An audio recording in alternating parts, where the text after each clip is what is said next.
6 armed men. 1 locked-down emergency room. 43 terrified people with nowhere to run. When the gunmen swept through Hartwell Memorial Hospital, they moved fast, clearing rooms, zip-tying staff, screaming orders at anyone who flinched. They'd done this before. They knew exactly who to fear and exactly who to ignore.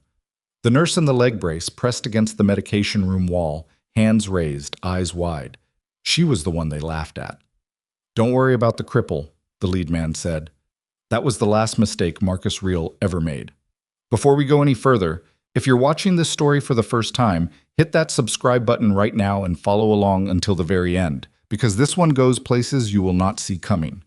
Give it a like if you want more stories like this, and drop a comment below telling me what city or country you're watching from. I want to see how far this story travels. Now, let's get into it. PA. The leg brace had been Lena Voss's idea from the beginning, not the injury.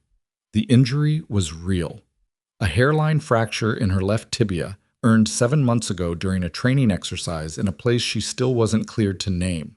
The fracture had healed well enough that she didn't strictly need the brace anymore. Her orthopedic file said she was at 83% mobility. Her body said closer to 90.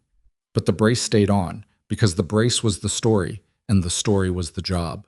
She clipped it on every morning in the cramped bathroom of her rented room on Fulton Street, 2 blocks from Hartwell Memorial Hospital in Carver Falls, Oregon. 6 weeks of doing that.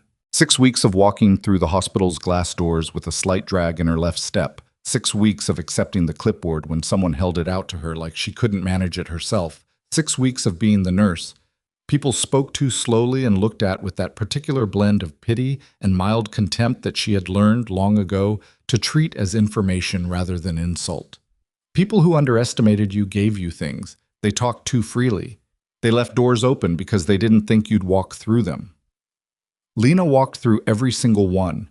Hartwell Memorial was a mid-sized regional hospital, one of those places that existed in the complicated space between genuine community institution and underfunded bureaucratic machine. It had 212 beds, a busy ER that ran short-staffed on most nights, and an administration wing on the 4th floor that smelled like industrial carpet cleaner and quiet corruption. Lena had cataloged its rhythms within the first week. She knew which nurses covered for each other and which ones didn't. She knew the 2 orderlies who slipped out to the loading dock at 2 in the morning on Thursdays. She knew that the pharmacy supply logs were printed, signed, and filed by a man named Dale Pruitt, who drank too much coffee and made 1 small transcription error per shift. Always the same kind of error, always in the same direction. Dale was the loose thread she'd pulled first. The errors weren't carelessness, they were a system. A running obfuscation designed to make 30 to 40 units of controlled medication per week disappear into rounding errors. Fentanyl, ketamine, midazolam. Specialty trauma medications that had no business being unaccounted for, and every business being somewhere specific. A series of ambulance transfers that, on paper, moved patients between Hartwell Memorial and Belgrove Rehabilitation Center, 40 miles north. The problem was that Belgrove Rehab, according to 3 separate weeks of patient census data Lena had pulled through legitimate access, had not received the patients those transfer records described. The patients were real. The transfers happened. But the ambulances weren't going to Belgrove. She reported none of this through official hospital channels. That would have been like announcing her intentions in a room full of people who were already listening for her footsteps. Instead, she documented. Photographed supply room logs during breaks. Noted license plates on unmarked vehicles she didn't recognize near the loading dock. Cross-referenced staff schedules against the nights when discrepancies spiked. She uploaded everything through an encrypted channel to a contact she knew only as Whitmore, who fed her updated intelligence every few days, and reminded her, with the kind of flat professionalism that meant he was genuinely concerned, to keep her profile low. "You're not there to make arrests," Whitmore had told her at the final briefing before she'd deployed. "You're there to build the case. Build it clean. Don't touch anything you can't document." "I know how to build a case." "I know you do. I'm saying it anyway because last time you built one, you also broke someone's collarbone." He was going to shoot a 17-year-old. "I'm not arguing the ethics. I'm reminding you of the parameters." The parameters were simple. Gather evidence on the network operating through Hartwell Memorial. Identify the civilian and non-civilian participants. and provide enough documented intelligence that federal prosecutors could prosecute without a single gap in chain of custody. The operation had a name, internal designation only, not spoken out loud, and it had been running for 4 months before Lena was inserted. 2 previous investigators had gotten close and been burned. One had been transferred out of the hospital by administrative manipulation before she'd been in position 3 weeks. The other had resigned, citing hostile workplace conditions, 6 days after someone had gone through his locker. Lena knew this going in. She'd read both debrief reports. She'd also read the intelligence assessments that identified the civilian anchor point for the operation, a hospital administrator named Victor Kell, and a man named Marcus Reel, who never appeared on any hospital roster but whose vehicles showed up on exterior camera footage 11 times in the past 3 months, always at night, always near the loading dock. Reel was the piece that mattered. He was the distribution side, the logistics. And Lena had been specifically tasked with connecting him to the medication diversions inside the hospital. Without that connection, the case against him was circumstantial. With it, it was airtight. She was close. Maybe 2 weeks from having everything she needed. Then Ethan Cross arrived, and the timeline collapsed. He came in on a Tuesday night, which was when the ER ran with a skeleton crew. 3 nurses, 1 attending, a second-year resident who hadn't slept since Saturday. Lena was triaging a 14-year-old with a broken wrist when the ambulance bay doors opened and 2 men in plainclothes wheeled in a gurney fast enough that it clipped the door frame. She clocked the men before she clocked the patient. Wrong posture for EMTs, too deliberate. The one on the left kept his right arm stiff, keeping a sidearm from printing under a jacket that wasn't quite right for the weather. The patient was mid-30s, white male, severe blunt force trauma to the left side of his torso. Breathing shallow, skin with that particular gray-yellow tint that meant internal damage and blood loss, not just bruising. More than the injuries, she noticed the equipment. An IV line had been placed in transit, not unusual. What was unusual was the line itself. Military-grade IV insert, the kind that was standard issue for tactical medical kits, not civilian ambulances. The kind that took specific training to place correctly. Someone had taken very good care of Ethan Cross before he got here. The plainclothes men checked in with the front desk, gave a name that didn't match any patient record Lena had seen, and positioned themselves at angles that covered the ER entrance and the hallway to the back rooms. Not waiting. Watching. She kept her expression neutral and kept moving.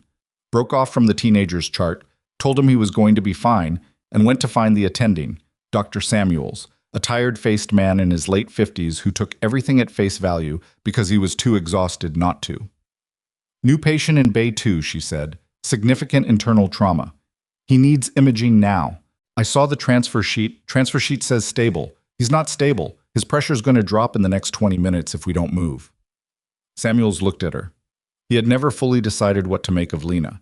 She'd come in with solid credentials and a limp, which created a cognitive dissonance for him that he'd never resolved. She was either more capable than she looked, or she was going to get someone hurt. Tonight, his exhaustion won out over his doubt. Bay 2, he said. Get imaging prepped. She was in the room with Ethan Cross for 4 minutes before the plainclothes men pushed in behind her. 4 minutes was enough. She was checking his pupils when his hand moved, barely, just a brush against her wrist. When she leaned down to check his airway, he turned his head 2 degrees and said at once, barely above breath, "Black transit." Then he was unconscious. She straightened up, kept her face completely still, made a note on his chart that his pupils were unequal and that she was concerned about cranial pressure, which was true, handed off to the incoming imaging tech and backed out of the room at the pace of someone who had 7 other things to check on. In the supply corridor, out of sight line from the plainclothes men, she stood with her back against the wall for exactly 4 seconds and let the information land. Black transit. It was a designation. She'd heard it once in a briefing, mentioned as a working hypothesis. A possible internal code used by the network to flag shipments that were moving ahead of schedule, outside the normal pattern. Possibly triggered by a compromised relay point. Possibly triggered by an investigator getting too close. Possibly triggered by someone inside the hospital making a call. She pulled out her personal phone and sent a single text to a number that looked like a wrong number. If anyone checked, package early, need pickup window. Whitmore's response came back in 11 minutes. No window yet. Hold position. She was still holding position at 11:47 p.m. when she walked into the break room to find her supervisor, charge nurse Dana Coral, sitting at the table with a printed incident report and an expression like someone delivering bad news she'd been rehearsing. "Lena, sit down." She sat. Her brace tapped against the chair leg. She let it. "We've had some concerns raised," Dana said, "about your handling of patient documentation." "Which concerns?" "Multiple entries over the past 2 weeks where your chart notes don't match the attending's records." Lena kept her voice flat. "That's because the attending's records have errors. I've flagged 3 of them formally." "That's part of the concern. Dr. Samuels has described your behavior as, and this is his word, combative. And there are 2 complaints from the night shift about you accessing sections of the pharmacy log that aren't relevant to your patient load." There it was. She felt the cold precision of it. Not anger, just recognition. The same move they'd made with the 2 investigators before her. Administrative pressure, dressed up as performance management, deployed fast enough that there was no time to document a counter-narrative before the suspension came. "Who filed the complaints?" she asked. "That's confidential." "Was one of them Dale Pruitt?" Dana's expression didn't change, but her jaw tightened by 3 millimeters. "Enough." "This isn't about identifying complainants," Dana said. "This is about the fact that we're placing you on administrative leave effective tonight while we review the concerns. Tonight." The hospital takes documentation integrity very seriously. Lena looked at the printed incident report. The timestamps were wrong. She could see it without even reading carefully. 2 of the cited incidents had occurred on nights she hadn't been scheduled. Someone had gone through the effort of creating false documentation.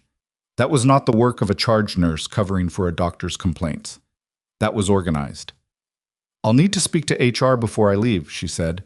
"HR will contact you in the morning." "Tonight." Dana folded her hands. "Lena, I think it's better if you just go home, and I have a patient in Bay 2 who is at serious risk of a pressure drop within the hour. I have documented my concerns in his chart, and I want it on record that I'm being removed before I can follow up on them. That patient is being handled by Dr. Samuels. Dr. Samuels didn't catch the equipment discrepancy on intake. I need it. Lena." Dana's voice went quieter and harder at the same time. "Please collect your things and leave the building. If you don't, I'll need to call security." Lena stood. She picked up her jacket from the back of the chair. She did not say anything else because there was nothing useful left to say, and because the smartest thing she could do right now was get out of this building, reach Whitmore, and get ahead of whatever was about to happen next. She walked out through the ER entrance. The night air hit her face, cold, damp, carrying the distant smell of the river 2 miles south.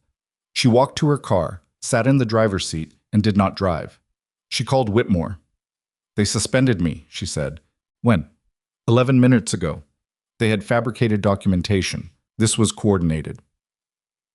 A silence on the line. Then, "How solid is what you've uploaded so far?" "Solid enough to open an investigation. Not solid enough to close one. I need the ambulance connection. I need real physically tied to the transfers." "Lena, the patient in Bay 2 is a problem. Whoever brought him in is connected to real. He said black transit before he went under. That's the network's early warning signal, which means something inside the hospital tripped it, which means the network knows someone is looking, which means they're going to move everything, the supply chain, the transfers, possibly the patient, before morning."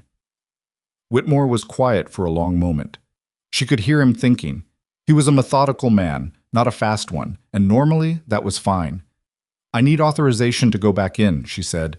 "You don't have standing to go back in. You're suspended." "I know." "If you re-enter that building without authorization." "I know what it costs. I'm asking for authorization." Another silence.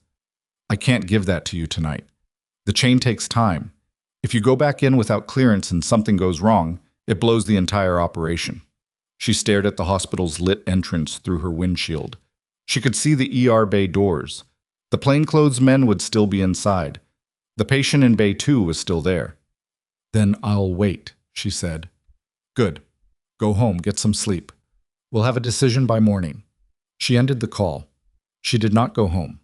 She moved her car 2 blocks south and parked facing the hospital's east side, where the loading dock was visible from a gap between 2 delivery vans. She adjusted her seat. She turned off every light on the dashboard. And she waited.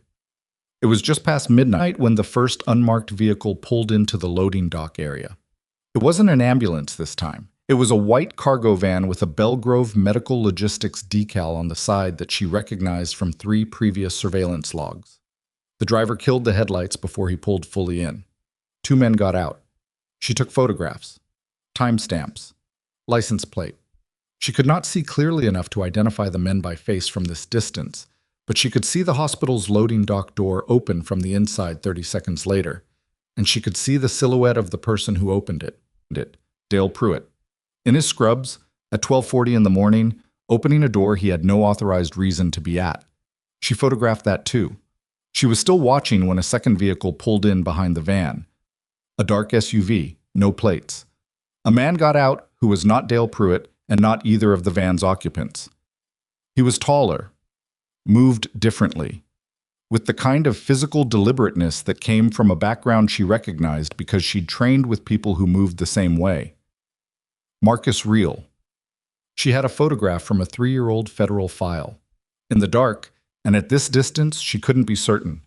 But the way he positioned himself at the dock, not helping, not directing, just watching, matched the profile exactly. The man in charge who never touched anything. She photographed everything she could and began composing the upload. She was mid-upload when her phone buzzed. Not Whitmore's number, a number she didn't recognize. She answered. Silence. Then a voice she didn't know. Male, even. The kind of voice that had learned to stay flat as a deliberate practice. You should have driven away, Nurse Voss. The line went dead. She looked up at the hospital. Every window was still lit. The loading dock was still active. And somewhere inside that building, a man who didn't know she existed 12 hours ago had just said her name. Someone had burned her cover. She had maybe minutes before it didn't matter whether she had authorization or not. Her phone buzzed again. Whitmore this time. Call incoming. Stand by. She waited. 8 seconds. Her eyes stayed on the hospital. The call came through on a different line, a number she'd never been given. A voice she recognized. Colonel Adina Park, Oversight Authority for the operation, who she had met exactly once, in a conference room that had no windows and no recording equipment. Voss? Ma'am. Your cover is compromised. We're accelerating the timeline. Do not engage. Extract yourself from the area and then Lena saw it. The loading dock doors opened again. Not for more boxes this time, for a gurney. A hospital gurney, being moved fast by 2 people in scrubs, heading toward the cargo van. The man on the gurney had an IV line, a military-grade IV line. Ma'am, Lena said, they're moving the patient. A beat of silence from Park. They're moving him right now, Lena said. Bay 2. They're putting him in the van. Voss, listen to me. You are not. If he goes in that van, he's not going to Belgrove. And he's the only witness we have who's been inside the network. If they move him, we lose everything. Another beat, then very quietly. I cannot authorize you to re-enter that building. I understand. She was already out of the car. She crossed the parking lot at a pace that looked, to anyone glancing over, like a nurse returning to a late shift. Her leg brace tapped the asphalt in its familiar rhythm. She kept her badge clipped to her jacket. It had been suspended, but no one had physically taken it yet. She pushed through the loading dock side entrance on a keycard that, in the 6 minutes since her suspension had been processed, had not yet been deactivated from the system. Inside, she moved. The gurney was 20 feet ahead of her in the corridor, being pushed by 2 men she didn't recognize, heading for the dock doors. She did not know exactly how much time she had. She did not know, yet, that Marcus Reel was already inside the building. She did not know that 4 more men were posted at the ER entrance, the stairwells, and the corridor junction between the medication room and the main ward. What she knew was that Ethan Cross was on that gurney, and that if he went through those dock doors, everything they'd built over 4 months went with him. She called out, not her name, not an alarm, just a voice carrying the specific authoritative cadence of someone who belonged in this corridor.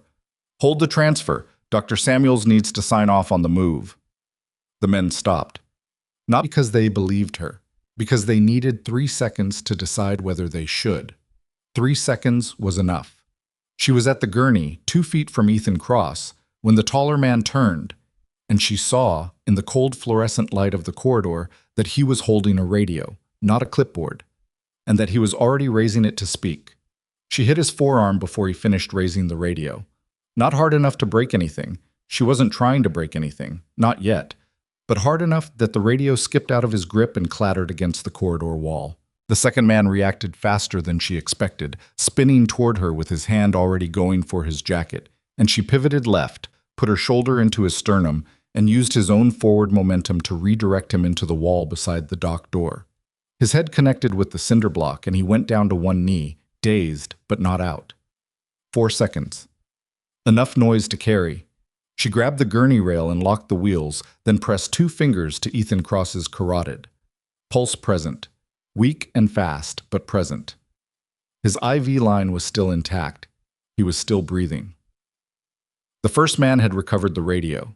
She heard static, then a voice from the speaker, and she knew the window had closed. She did the only thing left. She pulled Ethan's gurney backward, through the corridor junction, around the corner into the main hallway, moving fast enough that the wheels protested, and she hit the wall-mounted emergency intercom with her elbow as she passed it. The alarm tone filled the hospital. It was not the tone she wanted. She'd wanted to reach the nursing station and trigger a specific internal code, the one that would lock down transfers and seal the dock doors electronically. What she got instead was the general emergency alarm, which meant lights, sound, automatic notification to the local fire department, and a sudden surge of confused staff into the hallways. It was chaos.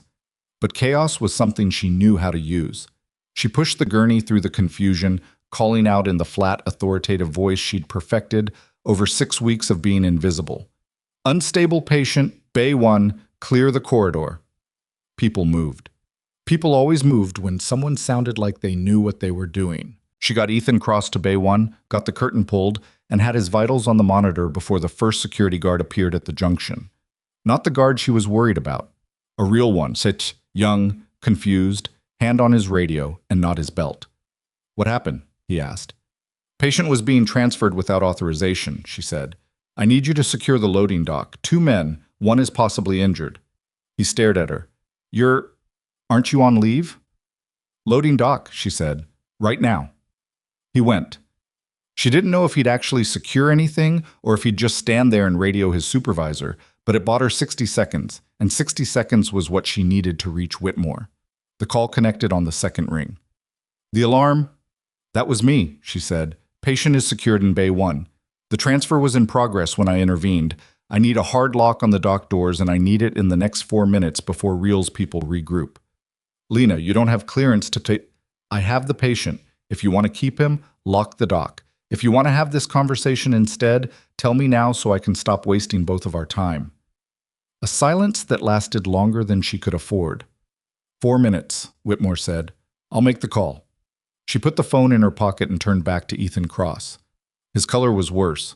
The monitor showed his pressure at 84/51, which was not a crisis yet, but was moving toward one with the kind of slow, grim momentum that didn't announce itself until it was already a problem. She checked the IV site, still good, and adjusted the flow rate. She had no idea what he'd been given before he arrived, and no time to wait for a tox panel. Doctor Samuels appeared at the bay curtain, looking at her with an expression caught somewhere between alarm and genuine confusion. I was told you were suspended. Patient in Bay 1 is in hemodynamic instability. Pressure 84/51 and dropping. I need you in here right now. Whatever else Samuels was, he was a doctor when it counted. He came through the curtain. He looked at the monitor. He pulled his stethoscope without being asked. When did this start? He came in 2 hours ago with the numbers masked. Someone altered his intake assessment. Samuels paused in the middle of placing his stethoscope. Looked at her. Altered. The paperwork was wrong when he arrived. Not by accident. Something shifted in Samuel's face. Not belief exactly, more like a door cracking open that he'd kept shut for reasons he'd convinced himself were reasonable. He didn't say anything else. He turned back to the patient and started doing his job, which was the most useful thing he could do, and Lena stepped back to let him. The emergency alarm was still cycling. In the hallway, she could hear staff moving, voices overlapping, someone calling for a supervisor. The chaos was holding, barely. She needed to find out where Marcus Reel was. She stepped out of the bay and pulled out her phone. No new messages from Whitmore. She typed, "Is the dock locked?" No response yet. She moved down the hallway toward the nursing station, keeping her pace controlled, eyes on every doorway. The ER had 22 occupied bays tonight, 43 staff and patients in the building at the time the alarm triggered. She had run those numbers automatically when she'd hit the intercom. It was the kind of calculation she couldn't turn off, the same mental reflex that had once helped her clear a building in 12 minutes with 4 people and incomplete intel. She reached the nursing station. The monitoring desk was empty. Whoever had been staffing it had gone to respond to the alarm. She leaned over the desk and pulled up the facility camera feed on the desktop monitor. Loading dock, empty. Both men she'd hit in the corridor were gone. Main entrance, 2 people she didn't recognize standing just outside the glass doors, not moving, not entering, watching. Stairwell B camera, offline. Stairwell C camera, offline. She straightened up. 2 cameras offline during an active alarm wasn't a system failure. Someone had killed them deliberately, which meant someone with building access and the technical knowledge to find the junction boxes, and it meant they'd done it before the alarm, not in response to it. This had been planned, not the spontaneous decision to move Ethan Cross.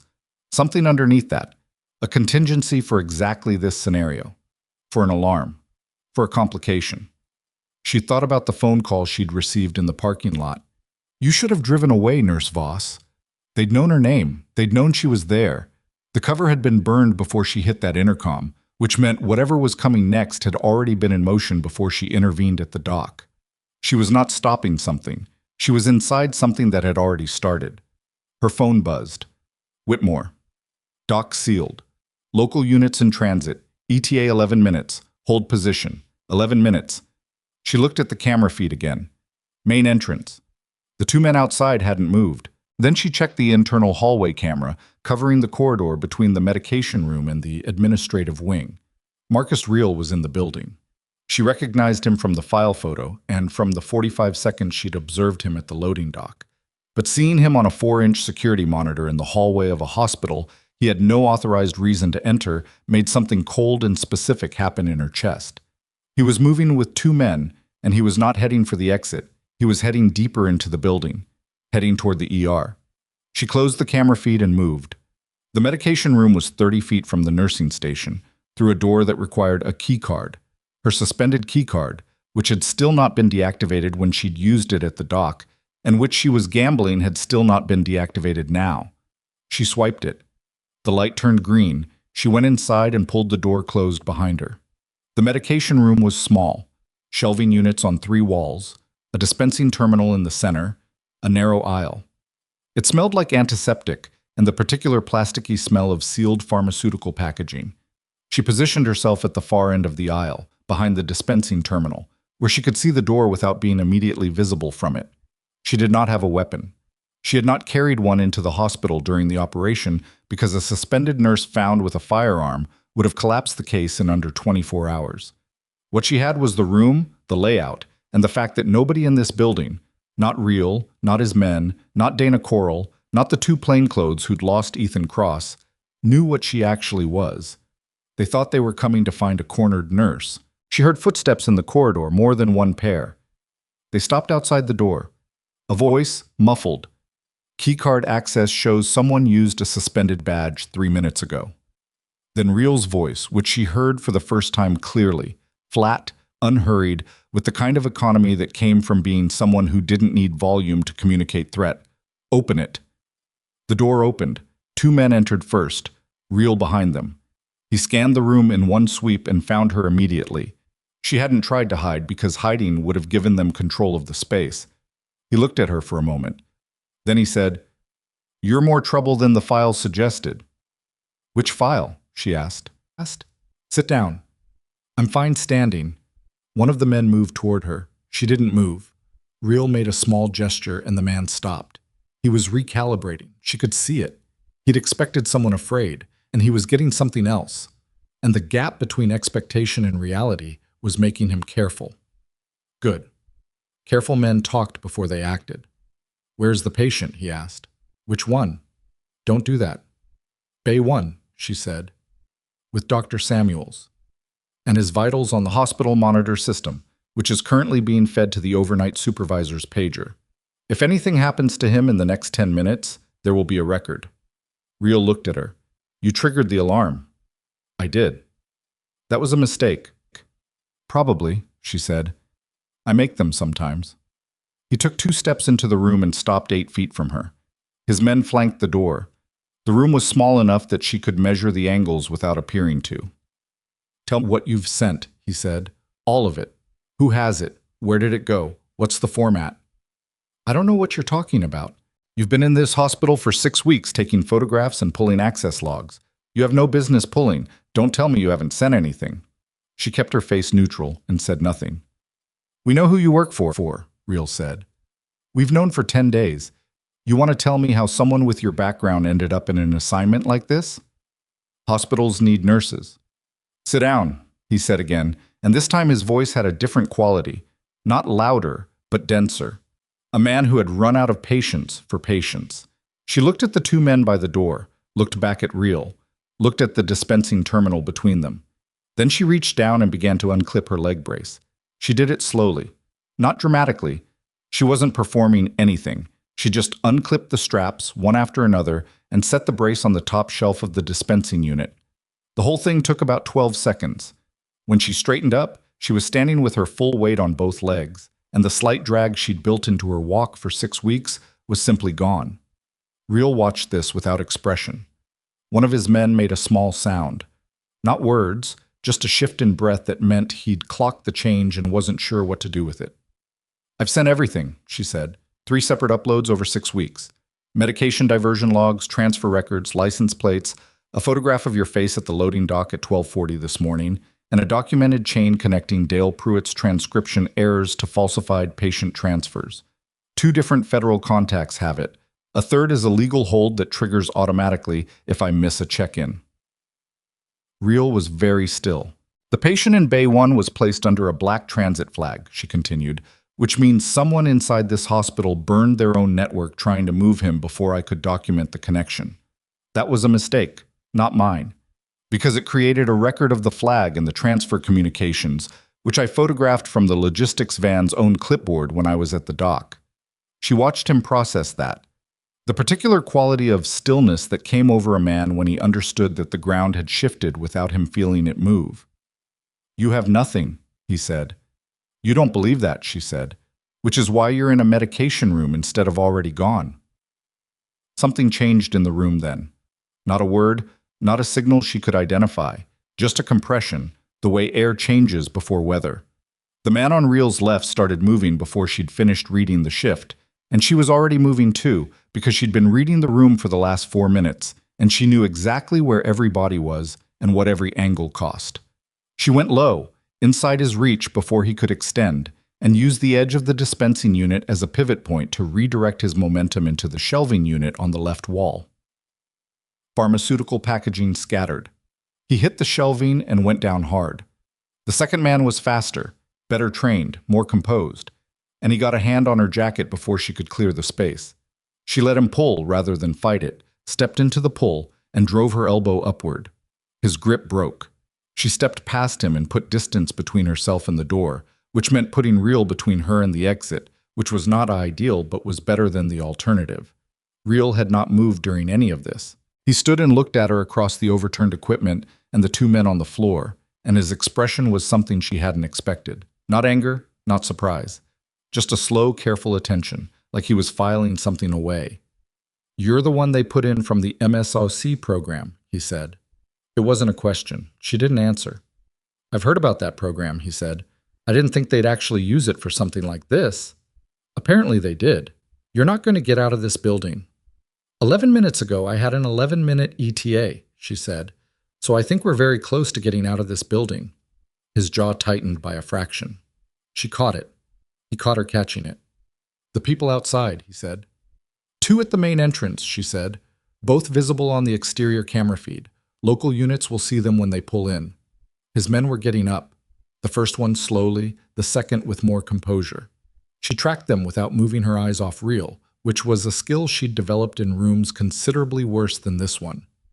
There's still a version of this, Reel said, where tonight doesn't have to cost everyone everything it's going to cost. I don't see that version. The patient in Bay 1 is going to testify, she said, whatever else happens tonight. He looked at her for a long moment, Then he did something unexpected. He glanced at the brace sitting on the dispensing unit, and something moved across his face that might, in different light, have been a kind of reluctant acknowledgement. 6 weeks, he said. 6 weeks, she confirmed. The sound came from the corridor before either of them could move, so not the alarm, which had been cycling since she'd hit the intercom, but something underneath it, a different frequency. The particular organized percussion of multiple people moving with coordinated purpose through a building's entrance. Not local units, she knew that sound.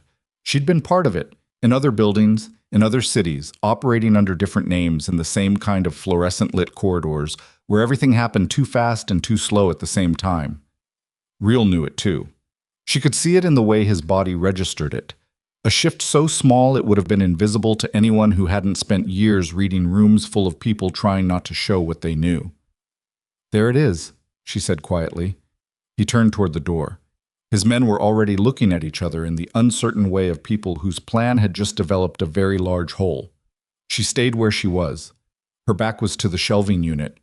Her legs were solid under her, both of them, without the brace. She felt the absence of it the way you feel a piece of clothing you've worn too long, a kind of relief that was also slightly disorienting. The corridor outside the medication room went loud and then, very suddenly, quiet. Then the door opened. The man who came through first was not someone she recognized. Full tactical gear, no hospital ID, moving with the kind of practiced efficiency that cleared spaces instead of occupying them. He swept the room, registered Real and his 2 men, registered Lena, and called back through the door. Medication room, 4 occupants, 1 friendly. He looked at her directly when he said friendly. A second figure came through the door and stopped in the center of the room. Lena recognized her immediately. Colonel Adena Park, who she had met once in a room with no windows, who had told her tonight that she could not authorize her to re-enter the building, and who was now standing in the medication room in full federal authority, looking at Marcus Real with the specific expression of someone who had been waiting a very long time for this exact moment. "Marcus Real," Park said. "Federal custody. Don't make it complicated." Real looked at Park. Then he looked at Lena. Then, for just a moment, his eyes went back to the brace on the dispensing unit, and Lena watched the man who had run a stolen military supply network through a civilian hospital for 14 months stand very still while his hands were secured behind him, because there was nothing left to do but stand still. And in a building full of people who had underestimated the wrong person, Marcus Real was only the most recent in a long line. Park waited until Real and his men were moved into the corridor before she turned to Lena. She looked her over, the way a commanding officer looks at someone who has just done something they were specifically told not to do and produced results anyway. "You went back in," Park said. "They were moving the witness. I told you to extract." "I heard you." Park held her gaze for 3 seconds. Then she said, "Dale Pruitt is in custody. Victor Kell is in custody. Derek Sloan, hospital liaison, falsified the transfer authorization paperwork, is in the main corridor with zip ties and a very bad night ahead of him." Lena let out a breath, slow, controlled. "The patient?" she asked. "Bay 1.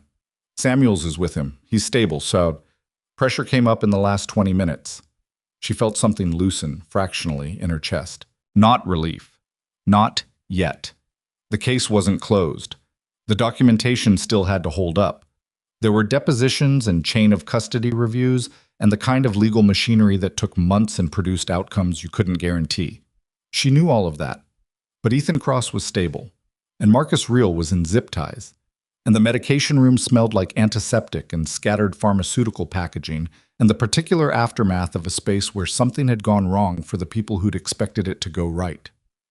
Park looked at the brace on the dispensing unit. "How long has the fracture been healed?" she asked. 6 weeks, Lena said. Park made a sound that was almost, not quite, but almost, a laugh. "Get that looked at," she said. "Officially, tonight. I want a medical record update in the file before the debrief." "Yes, ma'am."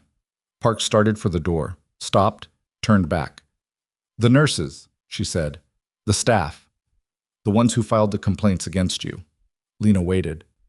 "Pruitt fed them the story," Park said. "Most of them believed it. One of them, the charge nurse, knew the documentation was fabricated and signed off anyway."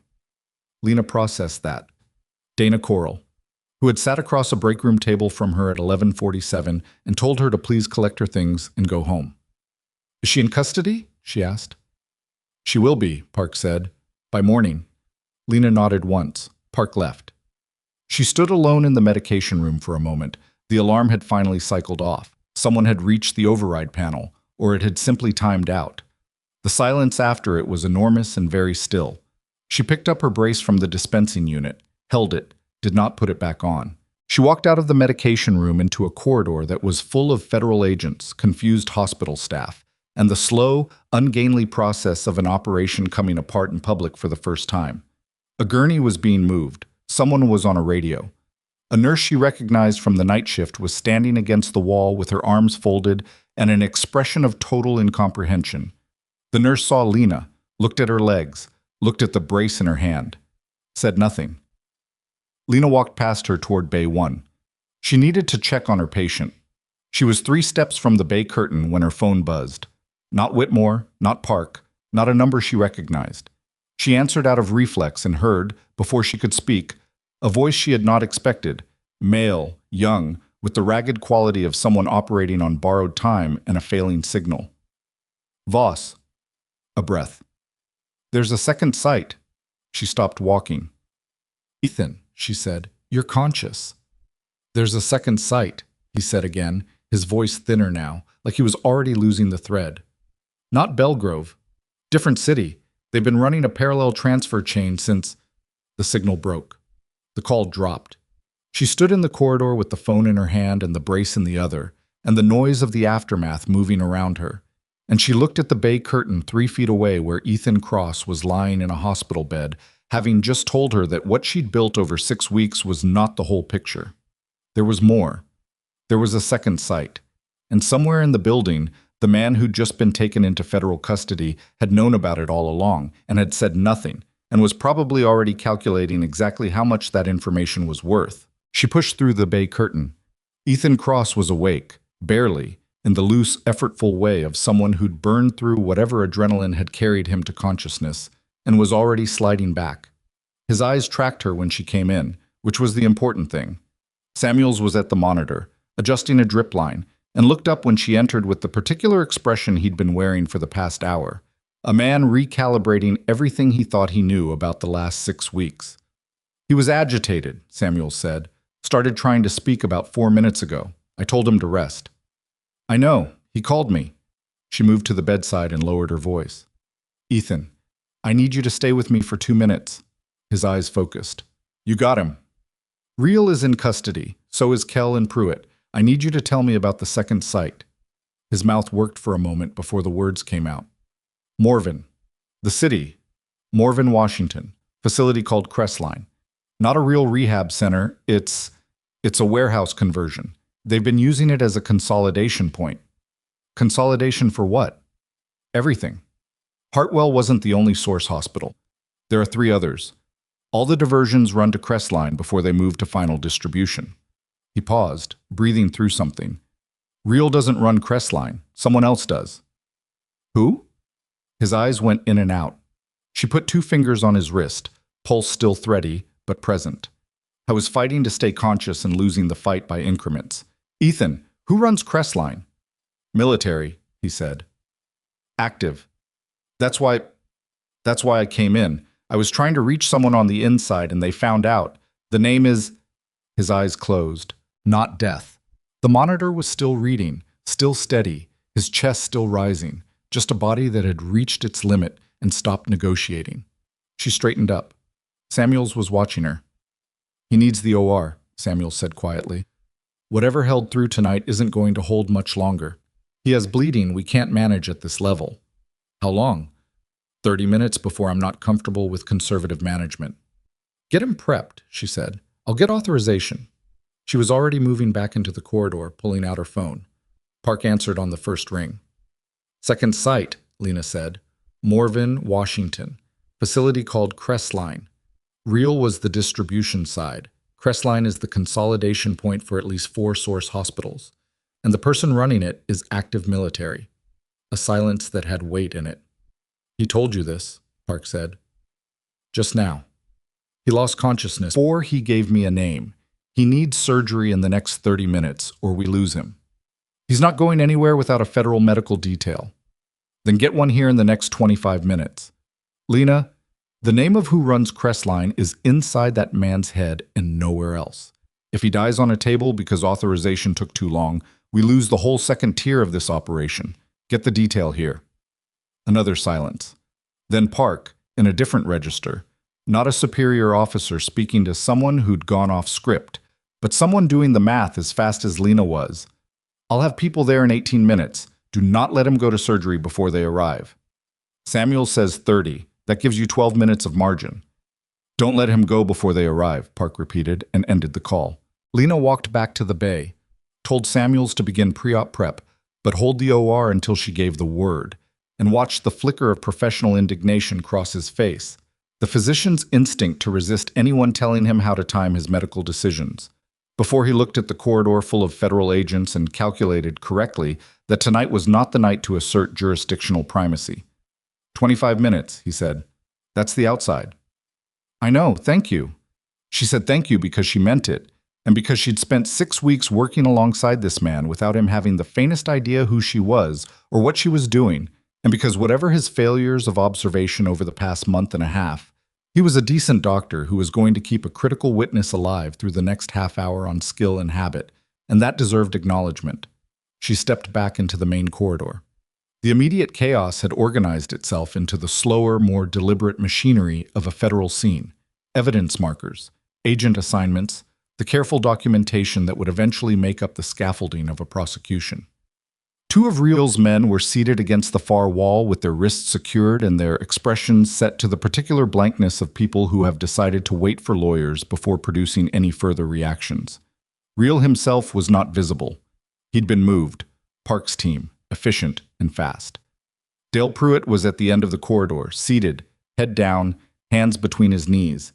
He looked like a man who had spent months making small, careful choices that had, tonight, suddenly revealed their full accumulated weight.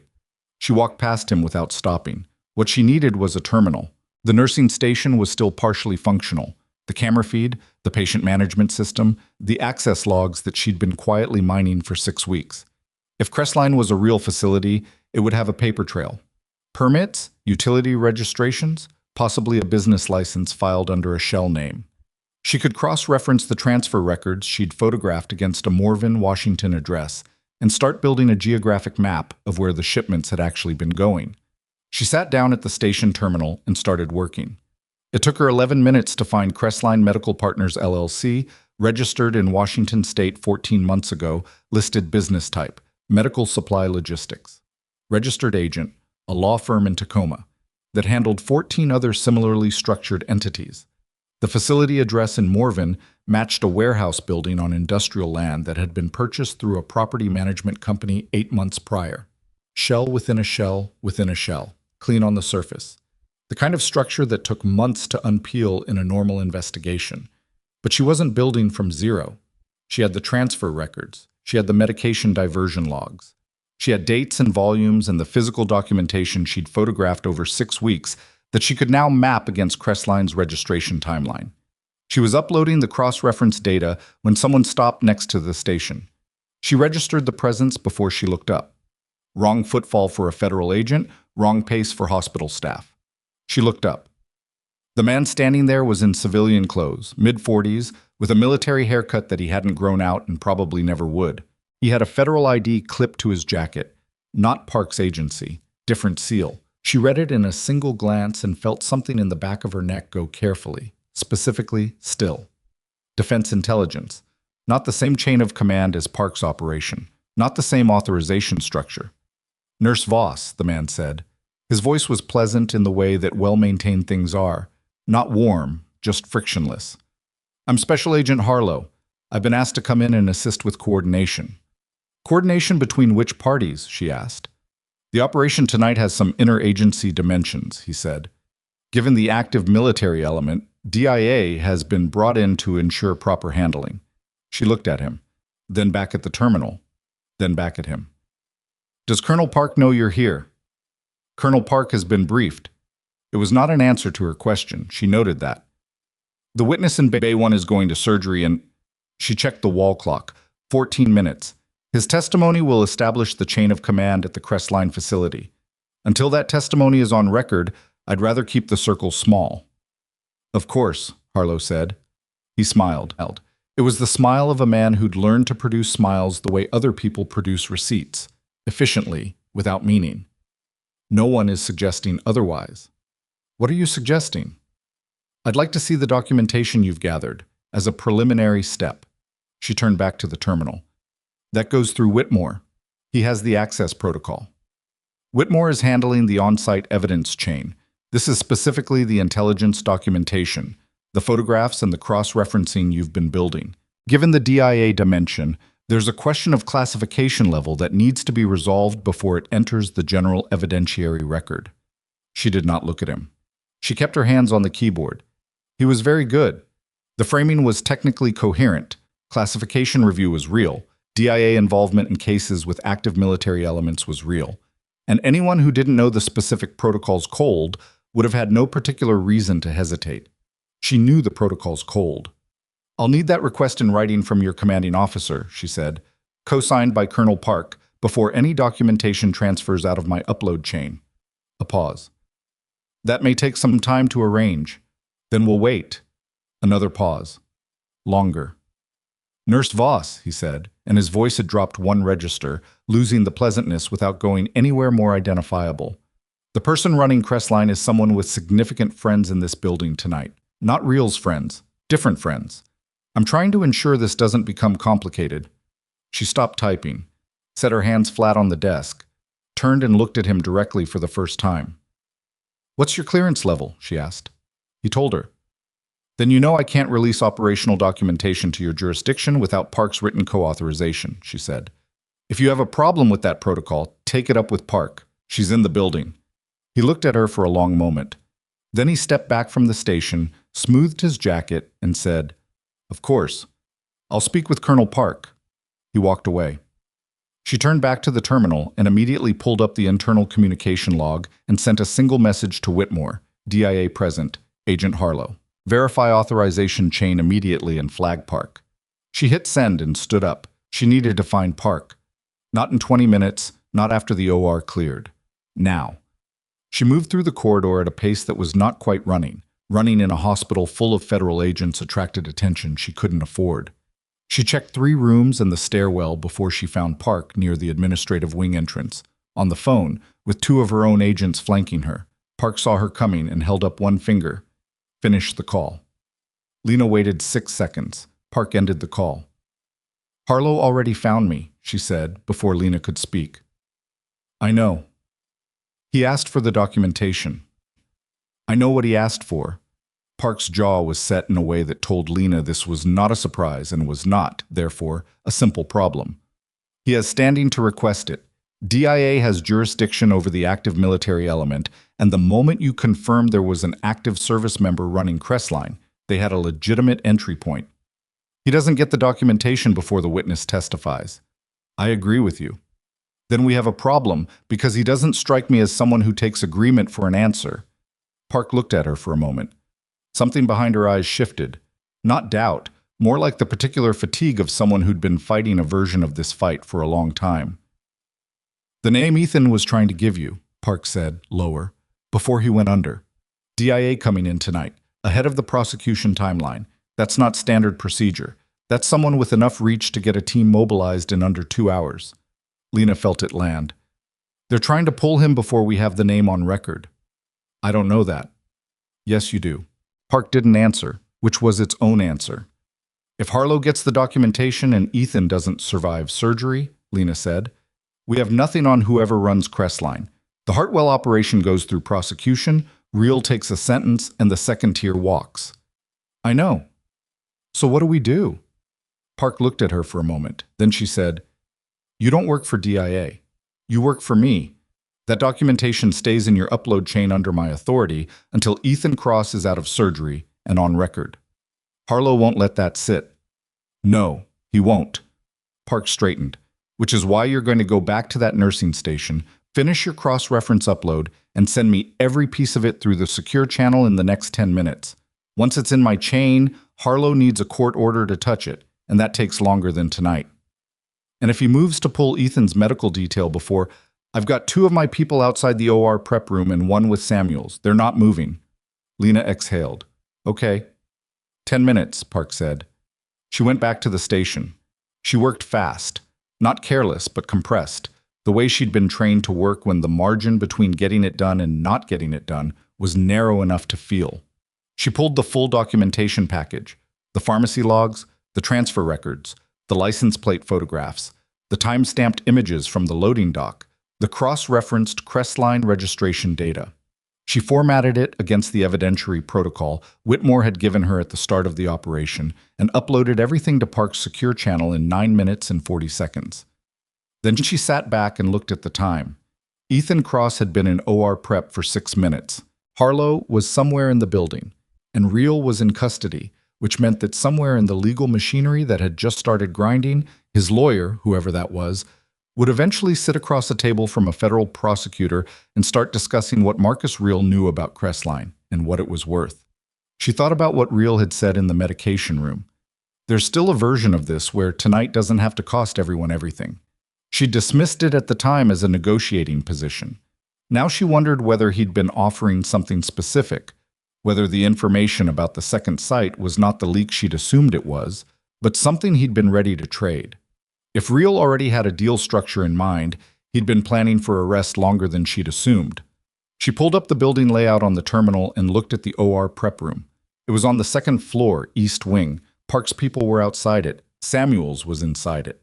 She looked at the stairwell camera, the one for stairwell B that had gone offline during the initial chaos. It was still offline. She typed into the camera system, reboot stairwell B junction. The camera came back online. Empty stairwell. She almost looked away. Then she saw the door at the landing level. 2nd floor, east wing. It was closing. Someone had just come through it.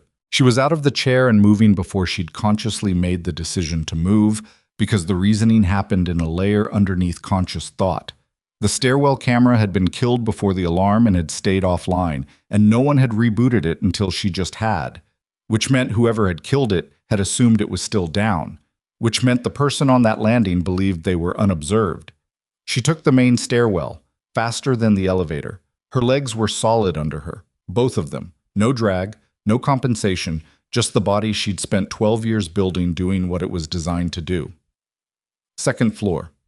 She came through the east wing door into a corridor that was quieter than the ER level. The administrative overspill, supply storage, 2 procedure rooms that didn't run at night. And at the far end, outside the OR prep room door, one of Park's agents was on the floor. Not dead. His chest was moving. But down, and not by choice. The door to the OR prep room was open. She ran. The room was not large. Samuels was pressed against the far wall. Not hurt, just frozen with his hands up, and the particular expression of a man confronting something outside his entire frame of reference. The medical detail agent, who should have been inside the room, was slumped in the corner. Ethan Cross was on the prep table, conscious. They'd brought him around for pre-anesthesia assessment, with an IV line in his arm and his eyes wide and tracking the figure standing beside him. The figure was in hospital scrubs. No ID badge. A face Lena had not seen before. Male, 50 or so, with a posture that had military written all over it, even in scrubs. He had something in his hand that was pressed to Ethan's IV line, not a weapon, a syringe. "Stop," Lena said. He looked at her. "You should be at the nursing station. You should not be in this room." "I'm going to administer a medication adjustment," he said. The phrasing was unreal. Clinical and insane simultaneously, the kind of language a person uses when they've committed to a course of action and are continuing to speak in order to not think about what that action is. "Step back." "If that goes in his line," she said, "he dies, and you spend the rest of your life in a federal prison for murdering a witness. Step back." "This man knows things that will destroy people who don't deserve." "Step back." He looked at her. She was in the doorway. She had no weapon. He was 12 feet from her with a syringe at an IV line. The math was obvious. The math was why he'd come to this room instead of pulling Reel out of custody or burning Lena's documentation. Because none of those were as fast and clean and untraceable as this. The math was also wrong, because he was thinking about the distance between them, and she was thinking about the IV stand 3 feet to his left, and the prep table's locking wheels, and the specific trajectory required to get across 12 feet of linoleum before a thumb could depress a plunger. He started to depress the plunger. She crossed the room.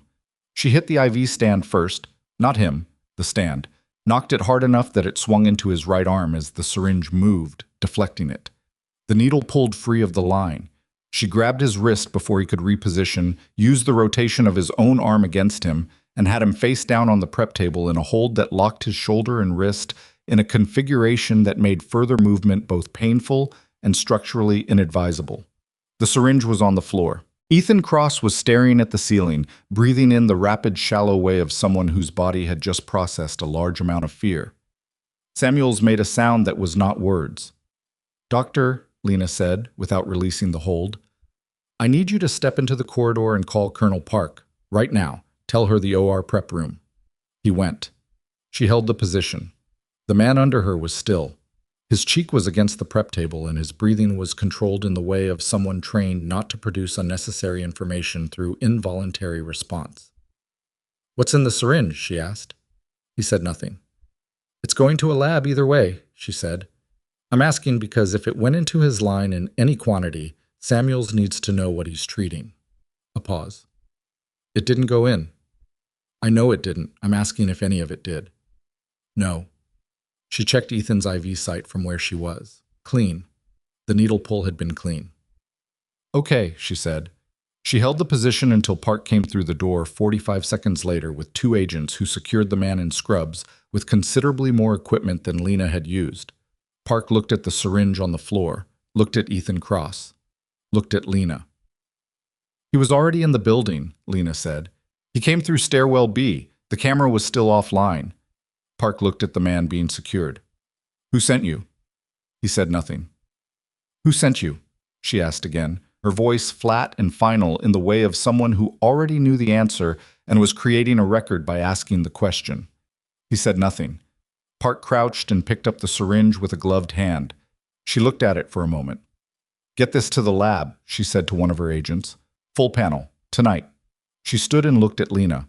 "He's military," Lena said. "Yes? Active? We'll find out. If he's active, and if whoever sent him has enough reach to get him into a hospital crime scene 40 minutes after the initial arrest, then the name Ethan was trying to give me." "Yes," Park said. She didn't need the sentence finished. "I know." Ethan Cross spoke from the prep table. His voice was thin and scraped, but deliberate. "Garrison," he said. "Colonel David Garrison, 7th Medical Logistics Command. He's the one who built Crestline." The room was very quiet. Park looked at Ethan, then at Lena.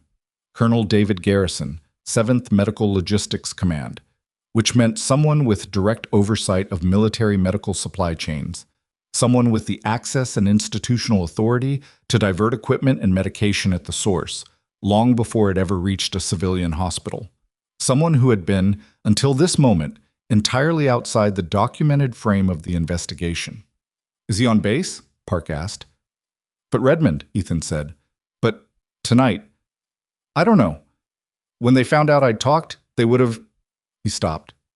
His eyes went to the man in Park's agent's custody, and something in his face changed. Recognition, specific and sudden. "That's his aide," Ethan said. "That man, he's Garrison's aide." The aide, the man in hospital scrubs who had come through a darkened stairwell with a syringe, turned his head away from Ethan's gaze with the careful neutrality of someone who had stopped participating in the room. Park straightened. She looked at one of her agents and said, quietly and without any particular drama, "Get me a secure line to Fort Redmond Command. Right now." The agent left. Lena looked at Ethan Cross. I was looking back at her with the exhausted, fractured relief of someone who had carried a piece of information for a long time at enormous personal cost and had finally set it down. His vitals were holding. His IV line was clean.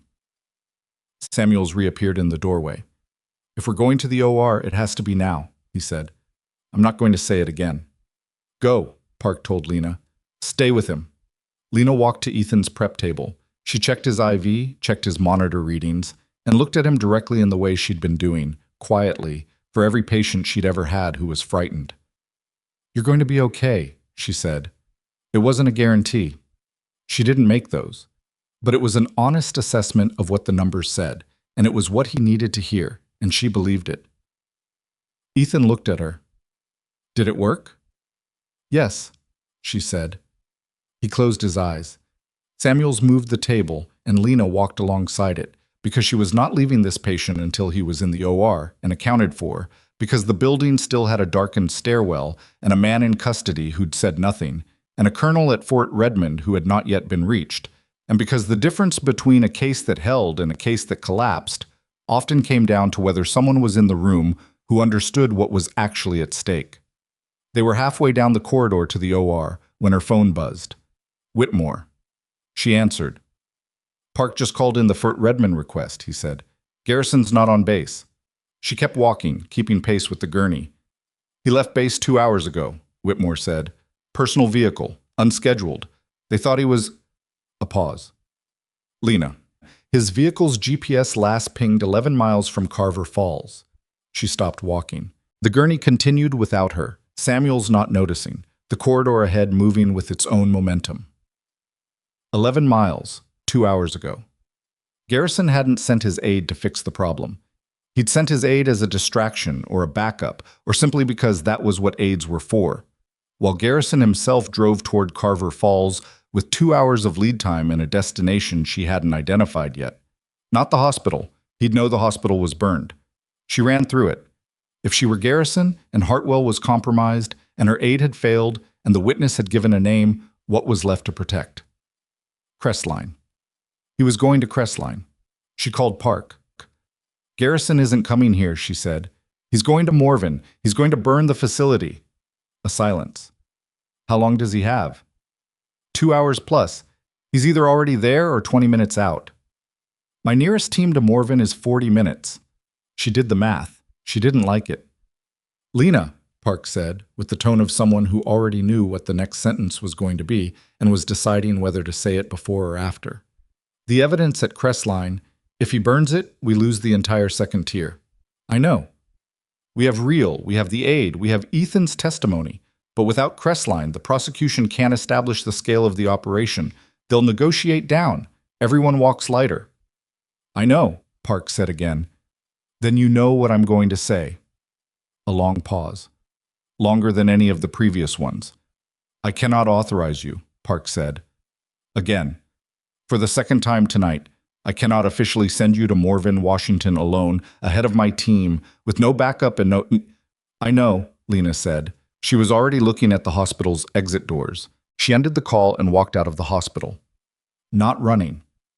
Walking, with the particular controlled pace of someone who had made a decision and was now simply executing it, because running attracted attention, and attention cost time, and time was the one thing she didn't have enough of.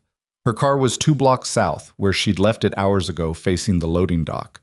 She got in, pulled up the mapping application on her phone, and typed Morven, Washington. 63 miles, 51 minutes at this hour, on roads that would be empty. She set the phone in the cup holder, started the engine, and pulled into the street. She drove. The city fell away fast once she cleared the hospital district. Streetlights thinning out, commercial buildings giving way to the industrial margin, and then the bridge over the river and the highway north. She set her speed 11 over the limit, which was the number she'd calculated as fast enough to matter and slow enough not to get pulled over and have to spend 4 minutes explaining herself to a state trooper who would not have the clearance to understand any of it. She called Whitmore on the hands-free. "I'm going to Morven," she said. A pause. "Park told me. I need whatever you have on the Crestline facility layout. Building permits, utility footprint, anything that gives me a floor plan." "Lena, I can't support an unauthorized—" "I'm not asking you to authorize anything. I'm asking you to send me a building permit file that is publicly available in the Washington State Commercial Property Database, which I could pull myself if I weren't currently driving 64 miles an hour." A longer pause. Then, with the tone of a man who had made his objection for the record and was now moving on, "Sending now." Her phone buzzed. She didn't look at it. "What do we know about Garrison?" she asked. "Colonel David Garrison, 7th Medical Logistics Command, 18 years of service. Decorated.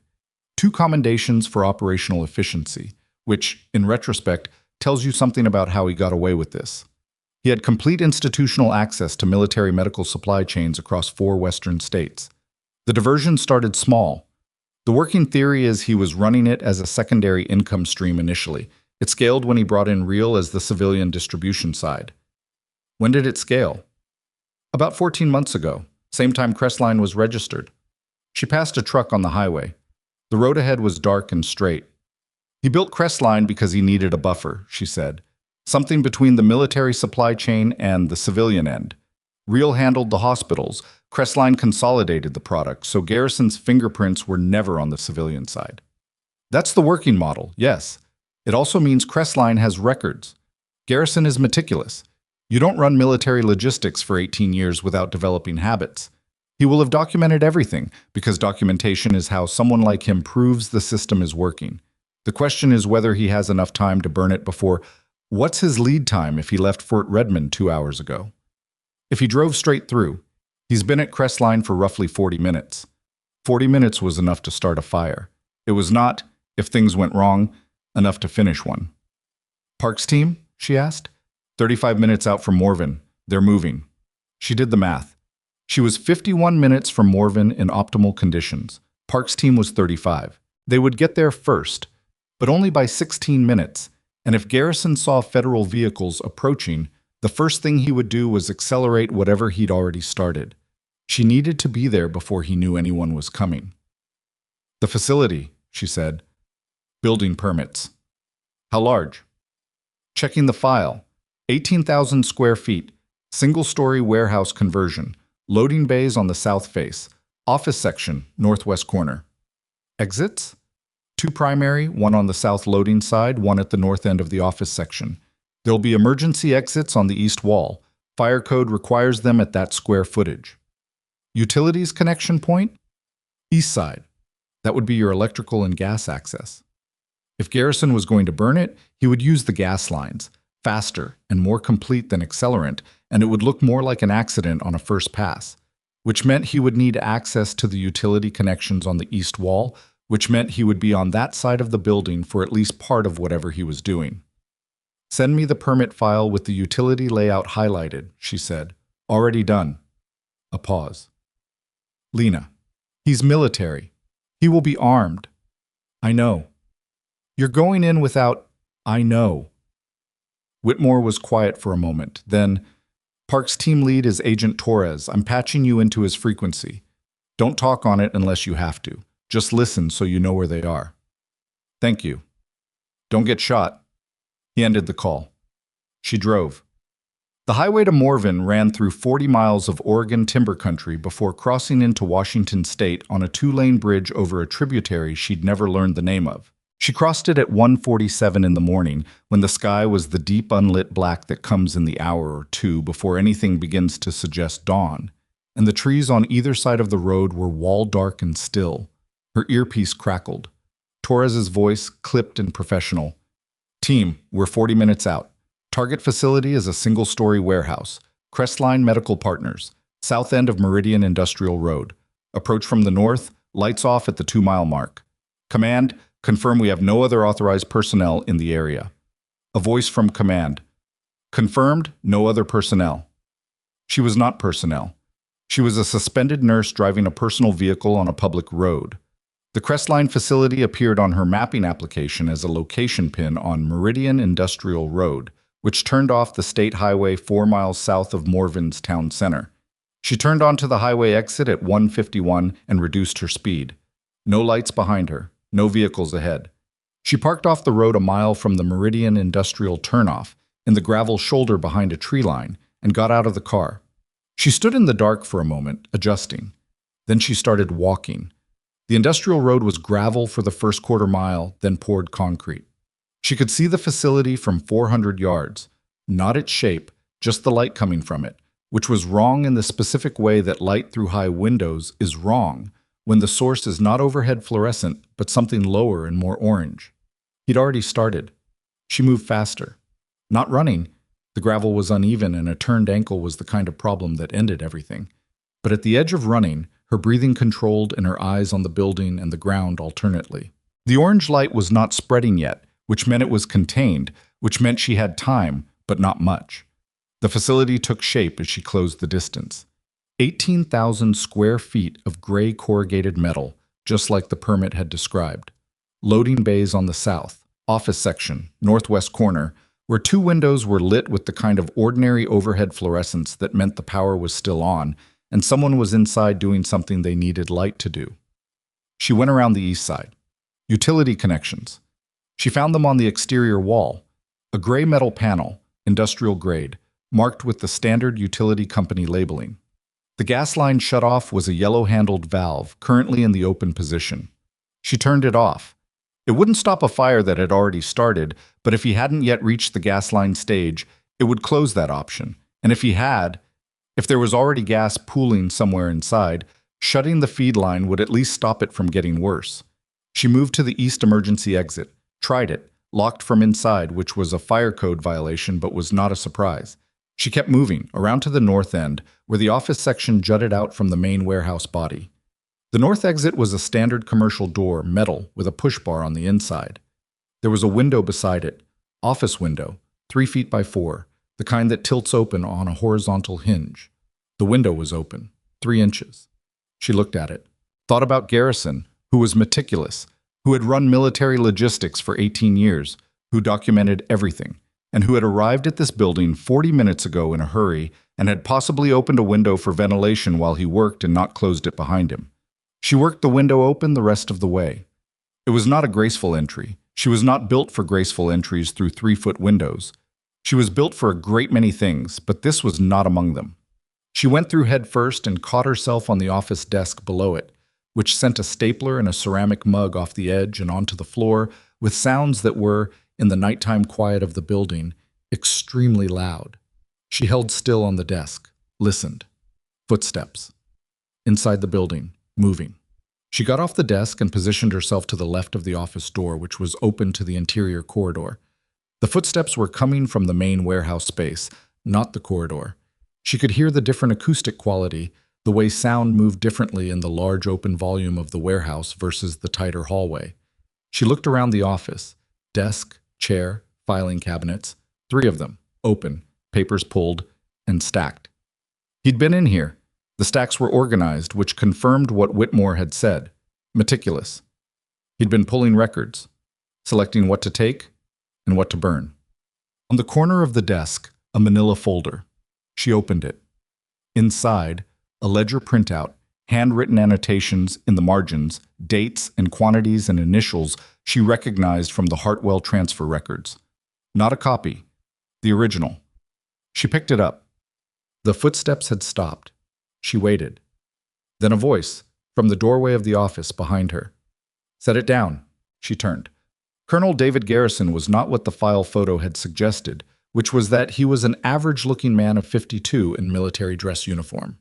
What he was, in person, at 1:58 in the morning in a warehouse he was in the process of destroying, was a large man with the kind of physical self-possession that came from decades of institutional authority and the very specific, very recognizable quality of someone who was not afraid of the situation he was in. He was holding a firearm, military sidearm, aimed at her with the two-handed grip of someone who'd qualified expert and kept the habit current. She kept the folder. "I said set it down." "I heard you," she said. He looked at her. His eyes went to her legs, then back to her face, processing, she realized, the absence of the brace. Someone had told him about the brace. The file had mentioned it. "You're Voss," he said. "Yes." "How did you get here before the federal team?" "I drove faster." His jaw tightened. "Where are they?" 30 minutes, she said, and watched his calculation happen. He'd arrived 40 minutes ago. He had, by his own estimate, been 30 minutes from finishing. Now he had 30 minutes before federal agents arrived and a woman standing in his records office holding his original ledger. The math had changed. "The ledger goes in the fire," he said. "The ledger goes to Colonel Park," she said. "So does everything in those filing cabinets. Which is why you organized it all so neatly. Thank you for that, by the way. It makes the evidence chain considerably cleaner. You don't have any idea what you've walked into. You ran a military medical supply diversion through 4 civilian hospitals over 14 months. You built a shell company as a consolidation buffer. You deployed your aide to murder a federal witness tonight and drove here to destroy the physical documentation. I have a pretty good idea what I've walked into. Something moved across his face. Not surprise exactly. More like the particular recalibration of a man who has operated for a long time in environments where information asymmetry was his primary tool, and who has just discovered that the asymmetry has inverted. That ledger is classified, he said. It's a record of medication diversions, she said. Classified doesn't cover crimes. You're a suspended nurse. I'm a Navy SEAL combat medic on federal assignment who has been documenting your operation for 6 weeks. The suspension was a cover.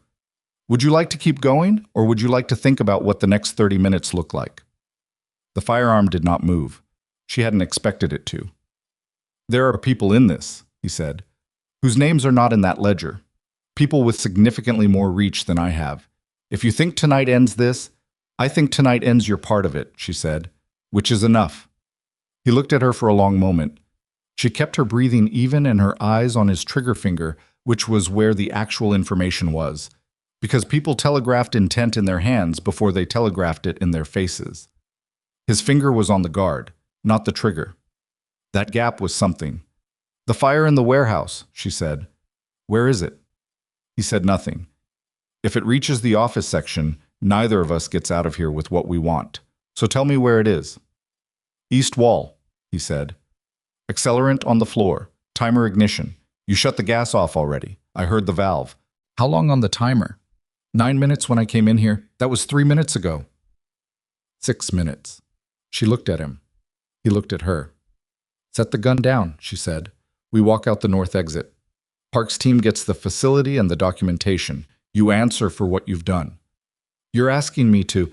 I'm telling you the building is going to be on fire in 6 minutes and you are standing in the records office. The gun is not going to change that math.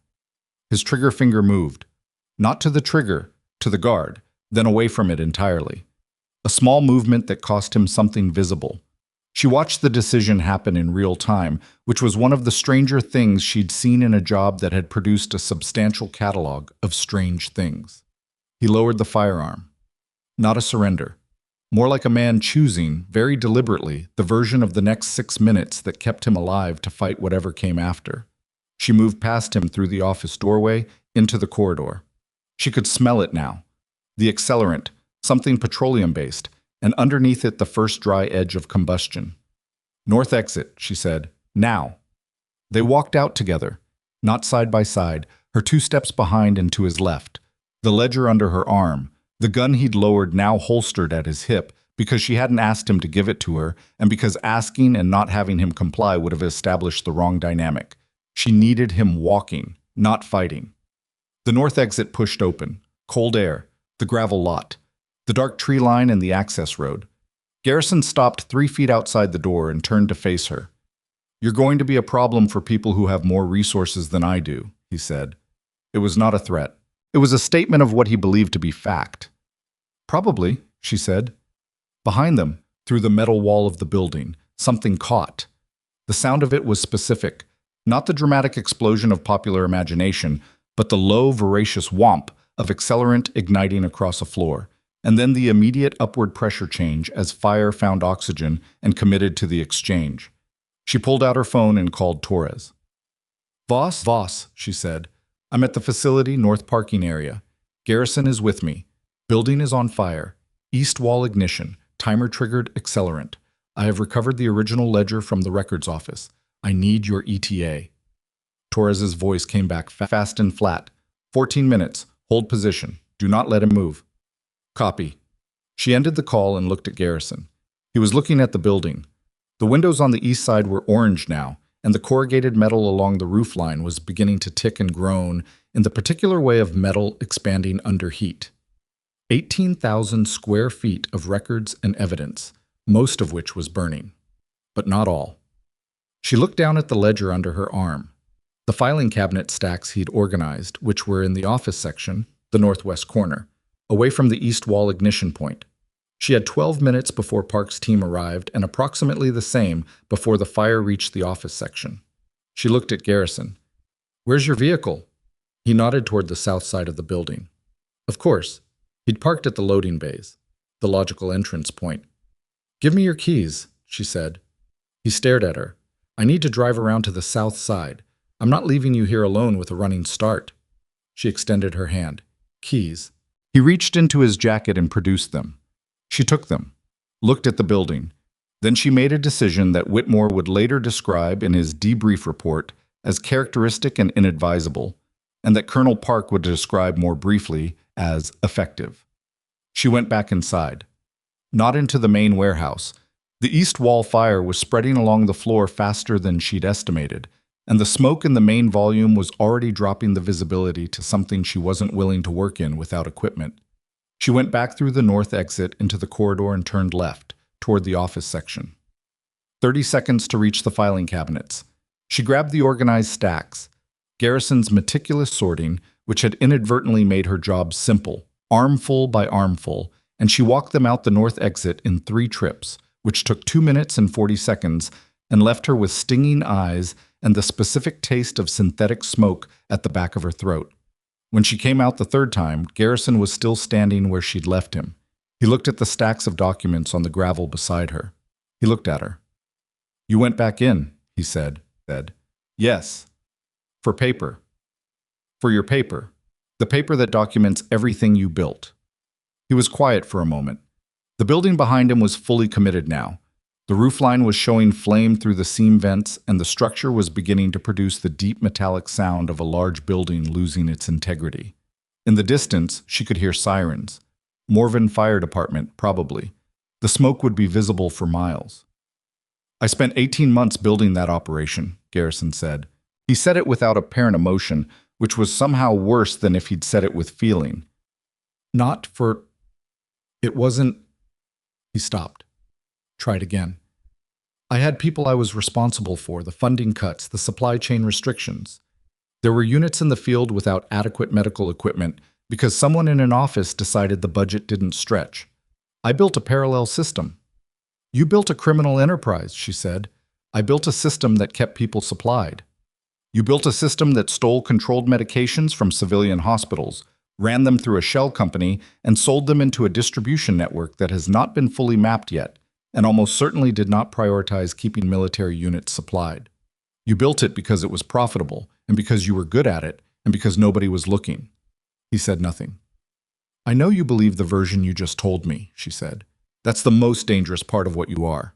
The sirens were louder. She could see headlights on the state highway turning onto Meridian Industrial Road. More than one vehicle, the spaced formation of a convoy rather than a single responder. Torres's team, 3 minutes early. She stood in the gravel with a stack of documents and a firearm-carrying colonel and a burning building and thought, not for the first time in the past 8 hours, that the gap between what an operation looked like in the planning phase and what it looked like at 2:15 in the morning in a gravel parking lot was considerable. The first federal vehicle pulled in.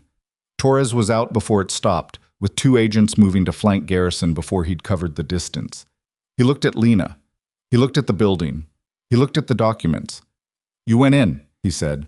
Filing cabinets, she said. Office section, northwest corner. The main warehouse is lost, but the records are intact. Torres turned to one of his agents. Get a fire team on that office section. I want it preserved. He turned back to Lena.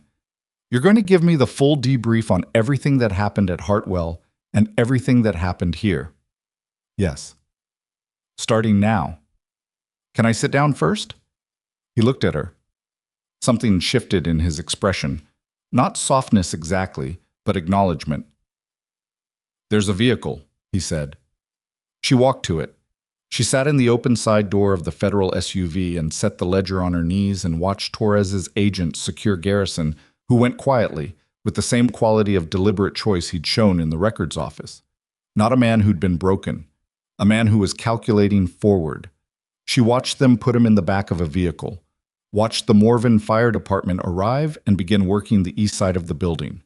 Watched the sky above the facility fill with the orange-gray column that would be visible from the highway for another 2 hours. Her phone rang. Park. Torres has Garrison, she said, before Park could speak. I know. Torres called. A pause. You went back in for the documents. Yes. After shutting off the gas, entering a building with an armed federal suspect, recovering a critical evidence item without authorization, and driving 60 miles at 2 in the morning to a location you were specifically told. The documents are intact, Lena said. The ledger has handwritten annotations that cross-reference directly to the Hartwell transfer records. It connects Garrison to Real, Real to Crestline, and Crestline to all 4 source hospitals. The prosecution chain is complete. A very long pause. You're going to need a full medical evaluation, Park said finally. Smoke inhalation at minimum. I'm fine. That's not a request, Voss. Yes, ma'am. And you're going to sit in a debrief room for approximately the rest of your foreseeable life, explaining every decision you made tonight. I know. And somewhere in that debrief, Park said, and her voice shifted, not warmer exactly, but less armored, you're going to explain to me how a person goes back into a burning building for paper. It was good paper, Lena said.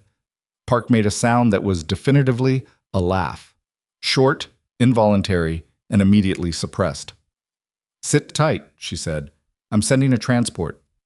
The call ended. Lena sat in the open door of the federal SUV with the ledger on her knees and watched Garrison's vehicle begin to pull away. She could see the back of his head through the rear window. Still, composed, staring forward. She thought about what he'd said. I had people I was responsible for. She thought about the way people built justifications that were structurally identical to the real thing, indistinguishable from the outside and hollow in a specific way that only became clear under pressure. She thought about Ethan Cross on an operating table in Carver Falls. She thought about Dale Pruitt in a corridor with his head down and his hands between his knees. She thought about Dana Corll, who had signed false documentation and told her to collect her things and go home, and who was, by now, in a very different kind of room explaining a very different kind of night. The fire was down to its base now. The structure had given what it had, and the firefighters were managing the remainder. The east wall had collapsed inward, but the northwest office section was standing, and Torres's agents were in there with flashlights and evidence bags, pulling what was left. The operation was not finished. There were other source hospitals. 3 of them, Ethan had said. There was a distribution network on the far end of Crestline that had not been mapped. There were lawyers who would spend months unpacking what Garrison had called a system and what the federal indictment would call a conspiracy. There was more work. But the ledger was in her hands. Garrison was in custody. And the building that had been designed as the point where everything disappeared was, instead, the place where everything was finally being found. She heard the creak of a vehicle door and turned. Torres was walking toward her. Debrief starts in 20 minutes, he said. Okay. There's one more thing, he said. He stopped in front of her and looked at her with the expression of a man delivering information he's been told to deliver but is not entirely sure how to frame. Garrison talked. She waited. Not about the operation. He had... Torres paused. He had a phone call. In the vehicle. His attorney was on the line, and Garrison made a statement, on record, before the attorney could stop him. What statement? Torres looked at her steadily. He said there's a 5th hospital, not in the original intelligence, not in the Crestline records. A 5th source, still active, still running transfers. And the contact person there. He stopped. She looked at him. The contact person, Torres said, is someone who was at Hartwell Memorial tonight. Someone who was in that building during the arrest operation. Someone who has had access to everything that happened in the last 8 hours. Lena went very still. She thought about the building, about who had been in it, about the federal agents and the hospital staff and the confused faces and the organized chaos of an operation mid-arrest, about the man who had arrived with a DIA badge and a pleasant, frictionless voice and a request for her documentation, about the way he'd known to ask for it, the specificity of what he'd asked for, about the fact that he had said Colonel Park had been briefed and Park had told her Harlow had found her. Not that she'd been told he was coming. She looked at Torres. Harlow, she said. Torres's expression confirmed it before he spoke. He left the building 40 minutes ago, Torres said, during the transport processing. We're not sure exactly when. He had federal credentials, so no one flagged the exit. He paused. He's in the wind, Lena, and he knows everything that happened tonight. She was on her feet before Torres finished the sentence. Not because she panicked. Panic was a luxury. And she'd spent enough years in rooms where it wasn't an option that the reflex had been overwritten. She was on her feet because sitting still when new information arrived was how people got behind it, and she had no intention of getting behind this. His vehicle, she said. Harlow arrived at Hartwell in something. Federal issue or personal? We're pulling the lot records now.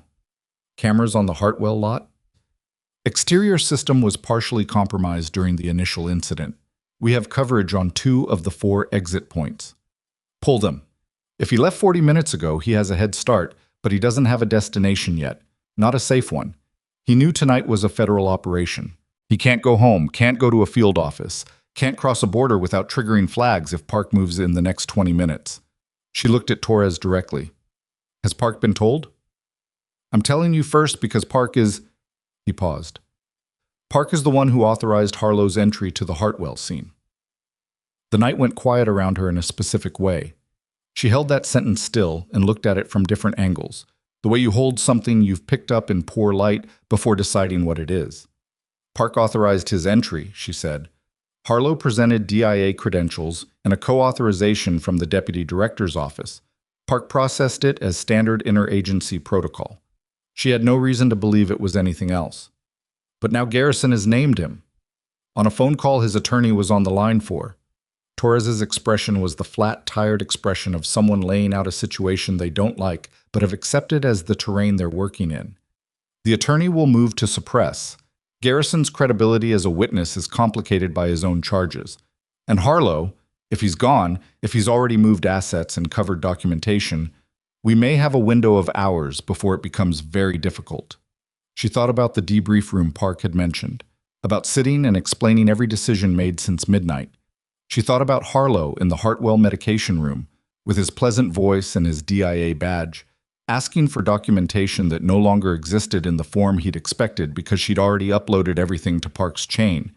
She thought about the 5th hospital, still active, still running transfers, which meant that right now, at 2:20 in the morning, somewhere in a hospital she didn't know, a network that Harlow had protected and possibly built was still operating. Where does Garrison say the 5th hospital is? She asked.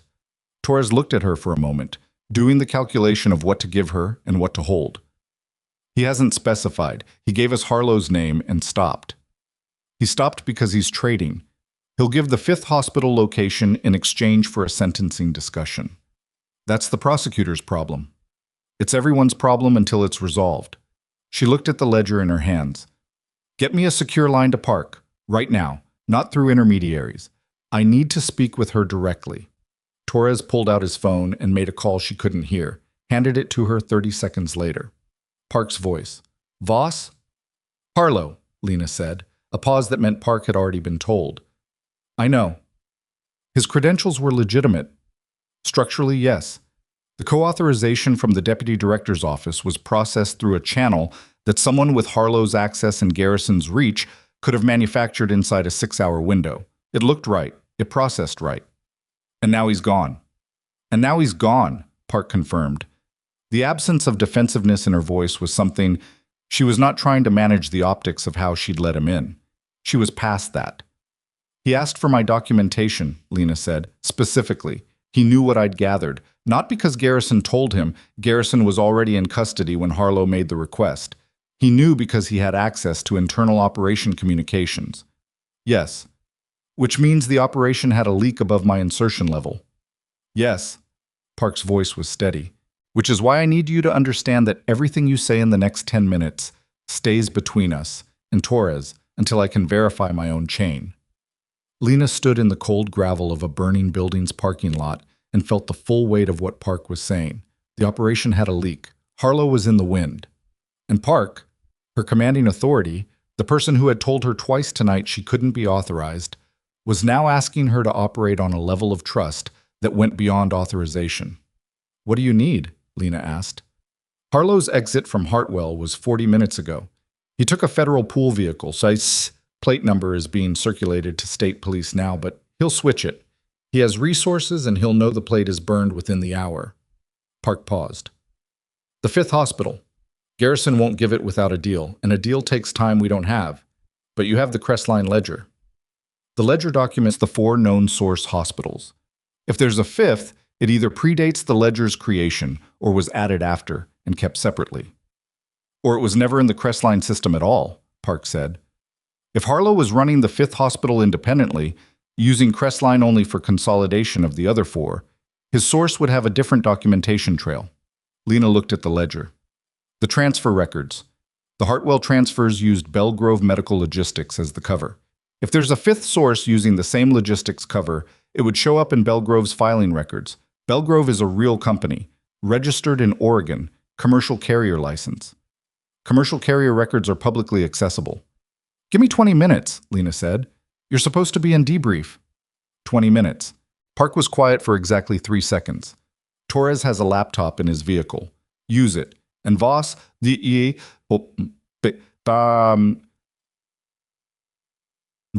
the debrief is not optional after this. I know. She handed the phone back to Torres. I need your laptop. He gave it to her without argument, which said something about how the last 8 hours had recalibrated everyone's working assumptions about who she was.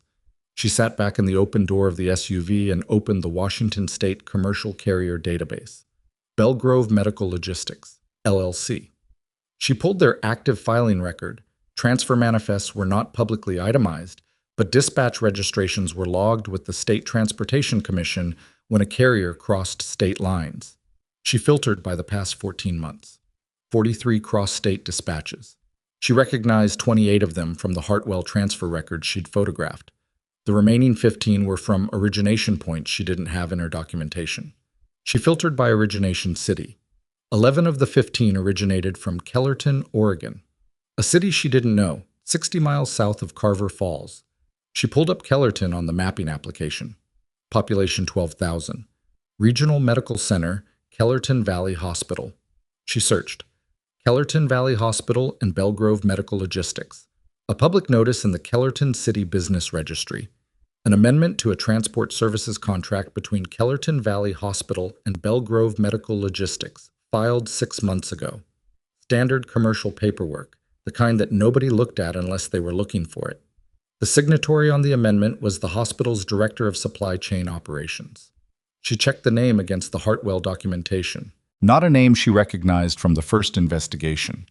But the title, Director of Supply Chain Operations, was exactly the role that would have authorization over pharmaceutical inventory and transfer documentation. The same functional role Dale Pruitt had occupied at Hartwell, just with a more senior title. She uploaded the cross-reference to Park's channel and typed the summary in a message to Torres's secure line. 5th Hospital, Kellerton Valley Hospital, Kellerton, Oregon. 60 miles south. Active Belgrove dispatch trail, 14 months. Need immediate contact with hospital administration and Kellerton PD. Torres read it over her shoulder. He made a call.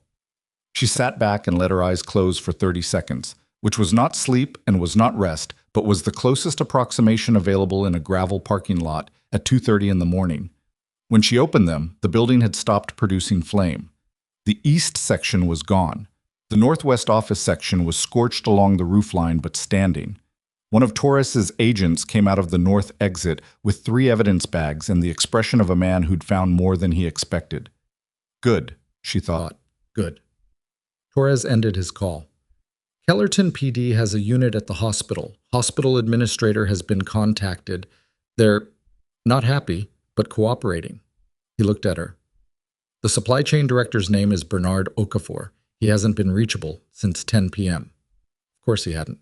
Word traveled in networks, and when Hartwell went down, the network had felt it.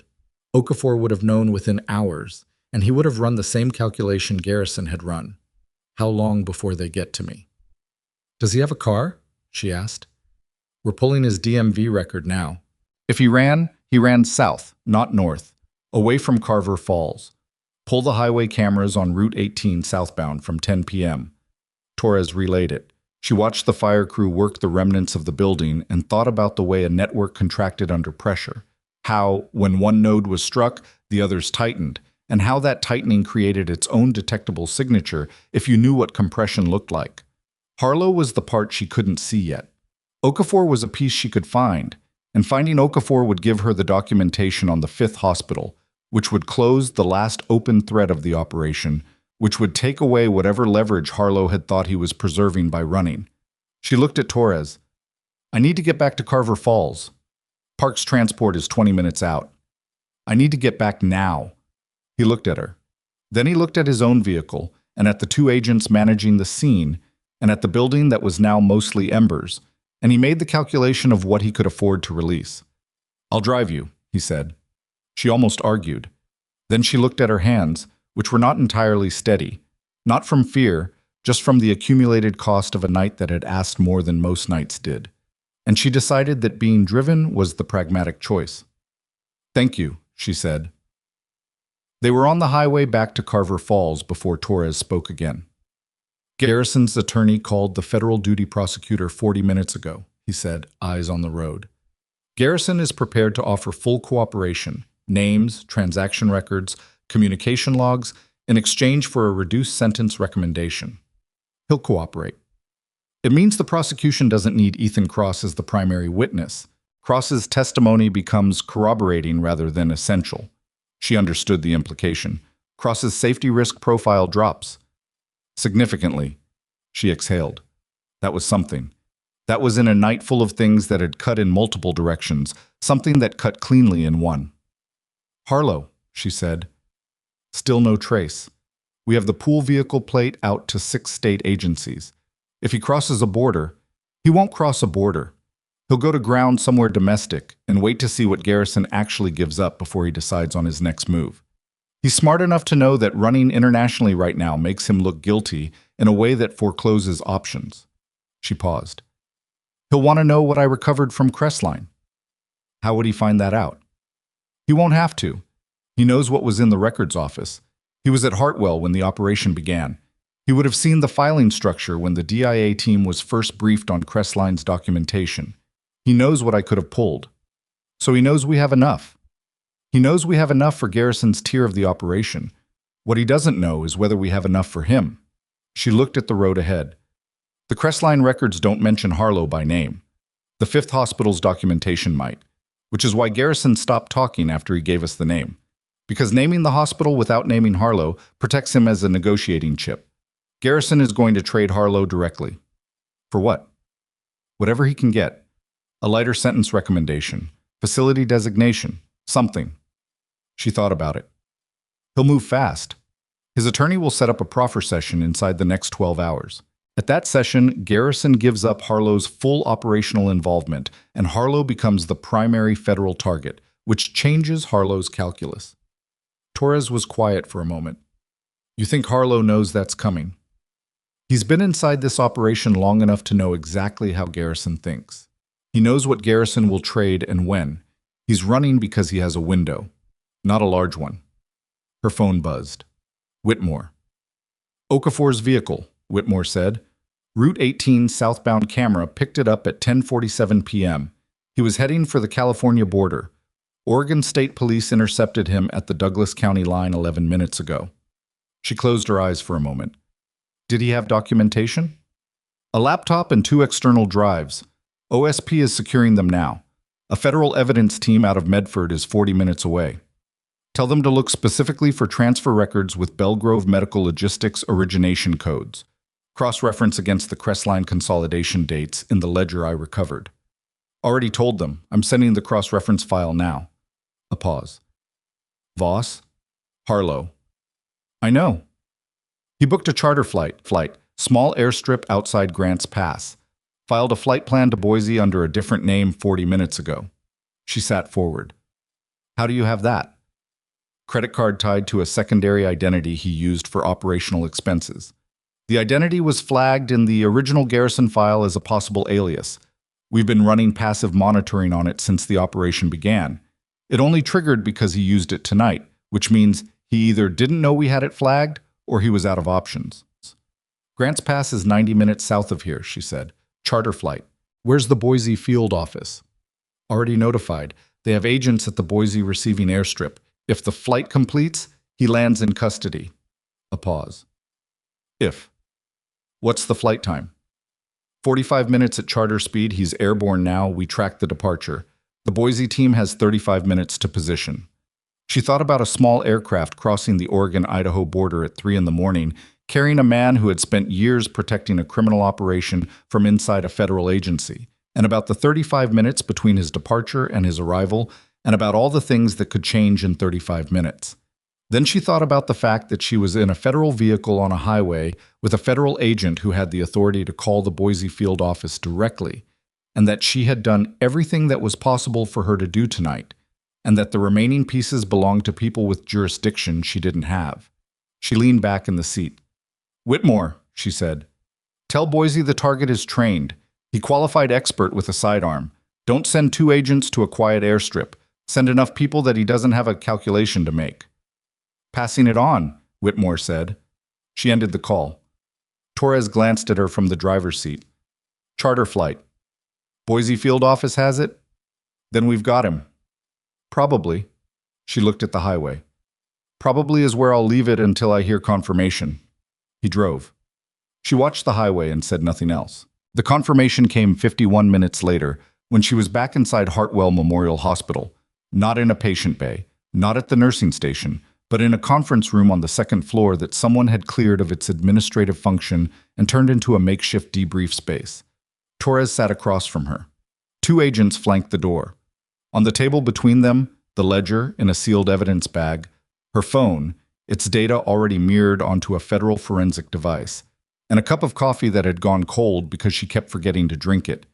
Her phone buzzed. Whitmore's number. She looked at Torres. He nodded. She answered. "Boise," Whitmore said. "Harlow is in custody. Airstrip, no incident. He saw the agents when the plane taxied, and he made the decision not to make it a problem." A pause. "He asked for a lawyer before the door was fully open." "Of course he did." "It's over, Lena." She sat with that for a moment. It was not technically over. There were prosecutions to build and depositions to give, and the long, grinding machinery of federal justice to endure, which was not dramatic and was not fast, and was the actual substance of what happened after nights like this one. But the operational part, the part that had kept her awake and moving for 22 hours straight, that part was done. "Thank you," she said. "Get some sleep," he said. "Debrief can wait until tomorrow." "It can't." "It can. Park's orders." She said if you tried to stay in the building after Harlow's confirmation, Torres should physically remove you. She looked at Torres. He was doing a very deliberate job of looking at the wall. "Did she actually say physically?" she asked. "Her exact word," Whitmore said, "was bodily." She put the phone down. She looked at the cold coffee. She picked it up and drank it anyway, because cold coffee was still coffee, and because she was too tired to be particular. Torres drove her to a federal safe house 12 minutes from the hospital, a nondescript 2-bedroom in a residential neighborhood where the curtains were always drawn and the neighbors had learned not to notice the vehicles. She showered, which was more complicated than it should have been because her hands were still not entirely steady and her eyes kept closing without her permission. She sat on the edge of the bed and did not remember lying down. She woke up 9 hours later with the particular full-body ache of someone who had slept hard after asking their body for too much, and with her phone on the nightstand showing 4 missed calls from Whitmore, 1 from Torres, and 1 from a number she didn't immediately recognize. She called the unknown number back. "Nurse Voss." A voice she didn't know. Female, formal, with the particular cadence of an administrative official delivering a message she'd been given precise language for. "This is Margaret Tully, Communications Director for the Federal Prosecutor's Office in Portland. I'm calling to notify you that your formal suspension from Hartwell Memorial Hospital was rescinded this morning by hospital administration in cooperation with the U.S. Attorney's Office. A letter of reinstatement is being prepared." Lena sat up. "Okay." "Additionally, the U.S. Attorney's Office has issued a formal statement acknowledging your contribution to the investigation. That statement is being released to the public this afternoon." "I see." "There will likely be press," Tully said, with the tone of someone who had learned to deliver that particular news neutrally. "If you would prefer, the U.S. Attorney's Office can provide a statement on your behalf that requests privacy." "That would be fine," Lena said. "Thank you."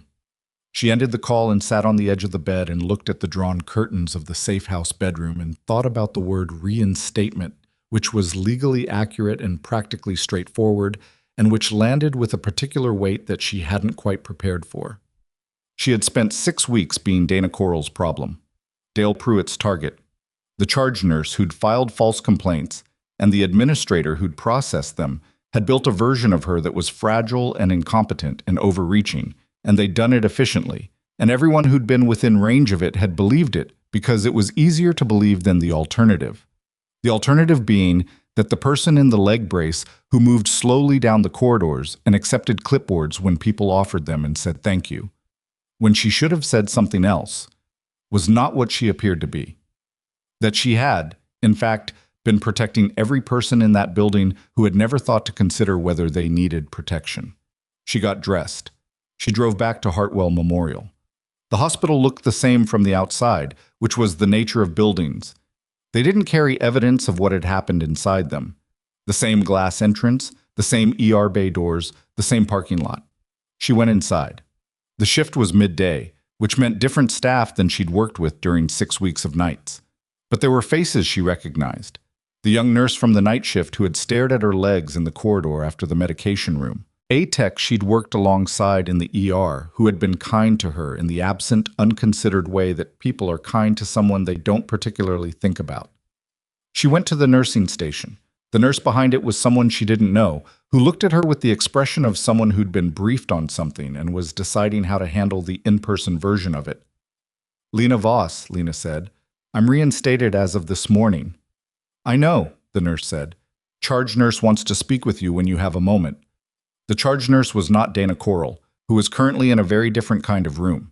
The charge nurse was a woman named Patricia Orr, who was the acting supervisor and who had apparently spent the morning reading everything the U.S. Attorney's Office had released and looking, as she now appeared, like a person who had discovered they'd been living in a house with structural damage they'd never noticed. "I don't know what to say to you," Orr said, when Lena came into the charge nurse office. "You don't have to say anything," Lena said. Dana knew the documentation was false. She signed it anyway. That's her accountability, not yours. "I signed off on the scheduling that isolated you on night shifts. I didn't question the access restrictions on your key card. Patricia." Lena looked at her directly. "You worked with the information you had.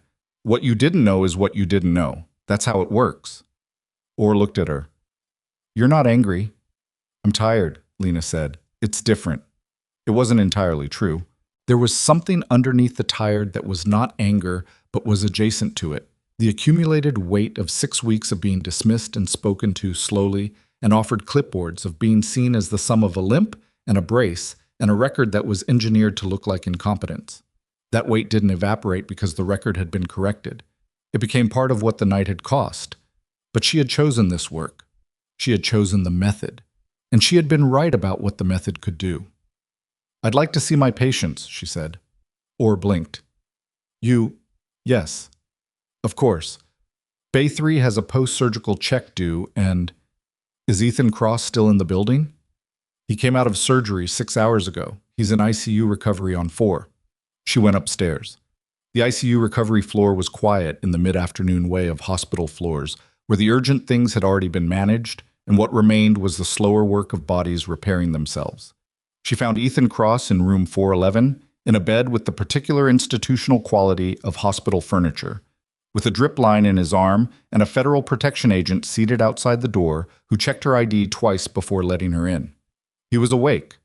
More than awake. He looked, improbably, better than he had looked at any point in the previous 24 hours, which was what surgery and blood products and a few hours of medicated sleep could do for a body that had been running on fumes and fear. He looked at her when she came in. "Harlow," he said. "In custody. Garrison. Cooperating. Full proffer. Okafor? Intercepted at the Douglas County line. His documentation is in federal custody. The 5th Hospital's transfer records are already being cross-referenced." He exhaled, a long, controlled breath that seemed to go through his whole body. "How's your pain level?" she asked. He looked at her. "You just told me the operation is closed and you're asking about my pain level." "I'm your nurse," she said. "What's your pain level?" A sound came out of him that was not quite a laugh, but was in the general neighborhood. 5, maybe 6. That's honest. Most people say 3 until they can't. "I'm trying to be useful." She checked his chart. His pressure was stable, his color was better, and his post-operative notes indicated the surgical team had found and repaired 2 separate bleeds that had been building since before he arrived at Hartwell. He was lucky in the specific way that people who'd had things almost go very wrong are lucky. Not in the sense that nothing bad happened, but in the sense that the margin held. "You're going to be in this room for at least a week," she said. "Maybe longer." "I know. You'll have federal representatives here for most of that. They'll want to debrief you. You don't have to do it all at once." "I've been debriefed before." "I know. But you've also just had surgery, and your blood pressure was dangerous 6 hours ago, and the people who want to talk to you are going to feel very urgent about everything they need, so I'm telling you now that you have the right to tell them to come back tomorrow." He looked at her. "Why are you telling me that?" "Because someone should," she said. He was quiet for a moment. "I've been thinking about what you said in the OR prep room, before everything went sideways. You said you were going to be okay." "I said you were going to be okay." "I know." He paused. "Did you mean it? Or were you saying it because that's what you say?" She looked at his chart again, then back at him.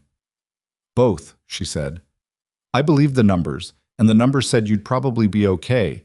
But I also said it because you needed to hear it, and both of those things can be true at the same time." He thought about that.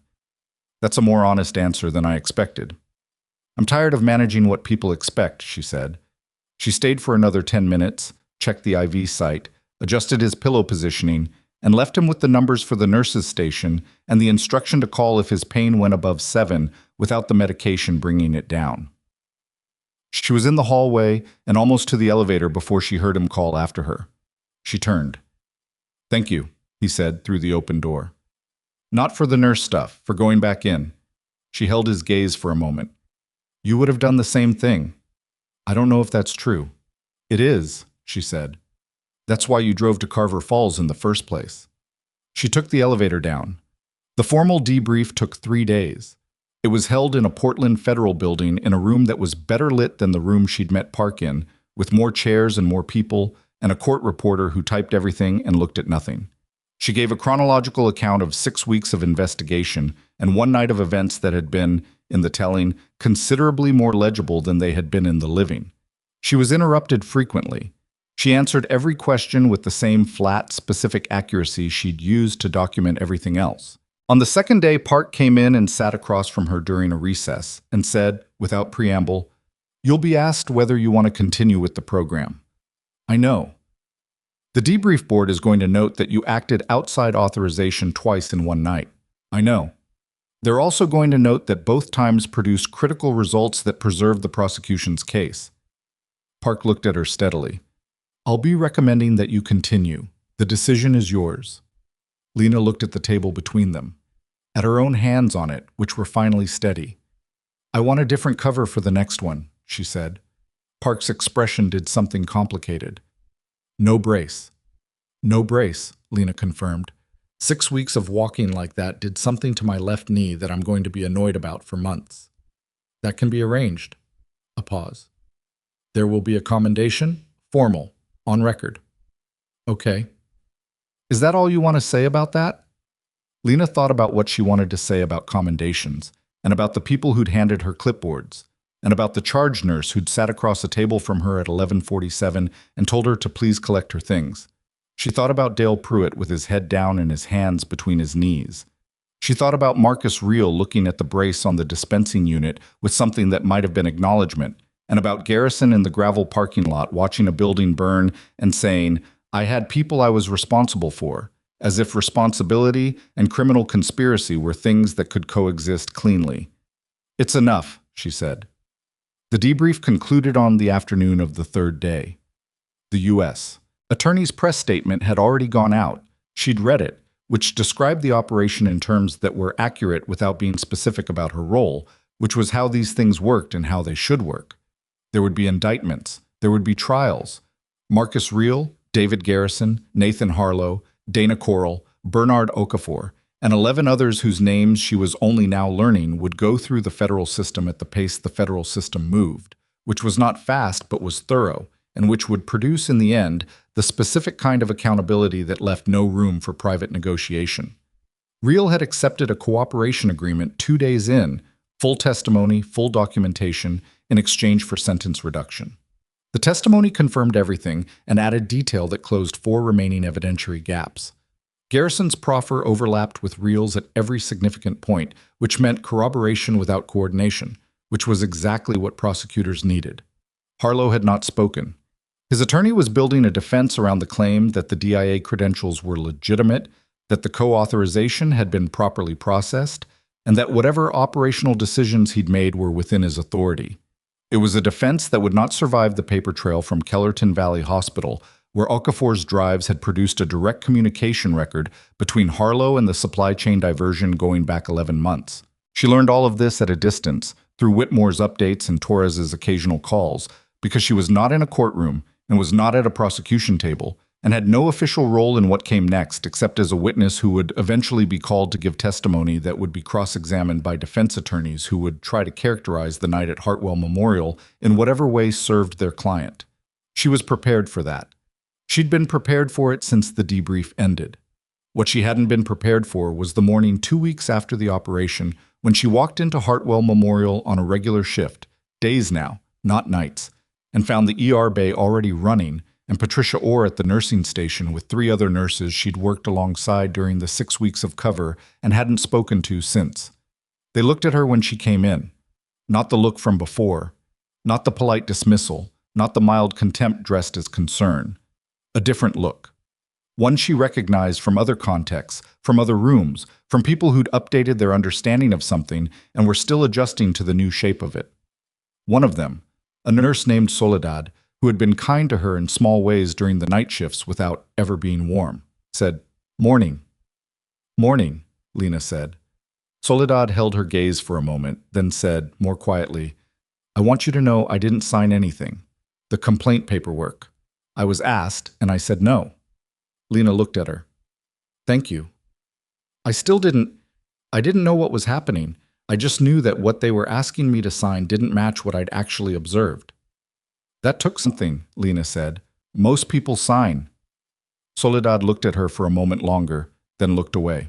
She picked up a chart and moved toward the bays, and the morning shifted into the ordinary urgent motion of an ER in a mid-morning hour, and Lena moved into it with her. She checked patients. She administered medications. She monitored, documented, communicated with Samuels, who had settled into a new way of looking at her that was somewhere between respect and the residual awkwardness of a man who'd spent 6 weeks making incorrect assumptions and was now uncertain how to account for them.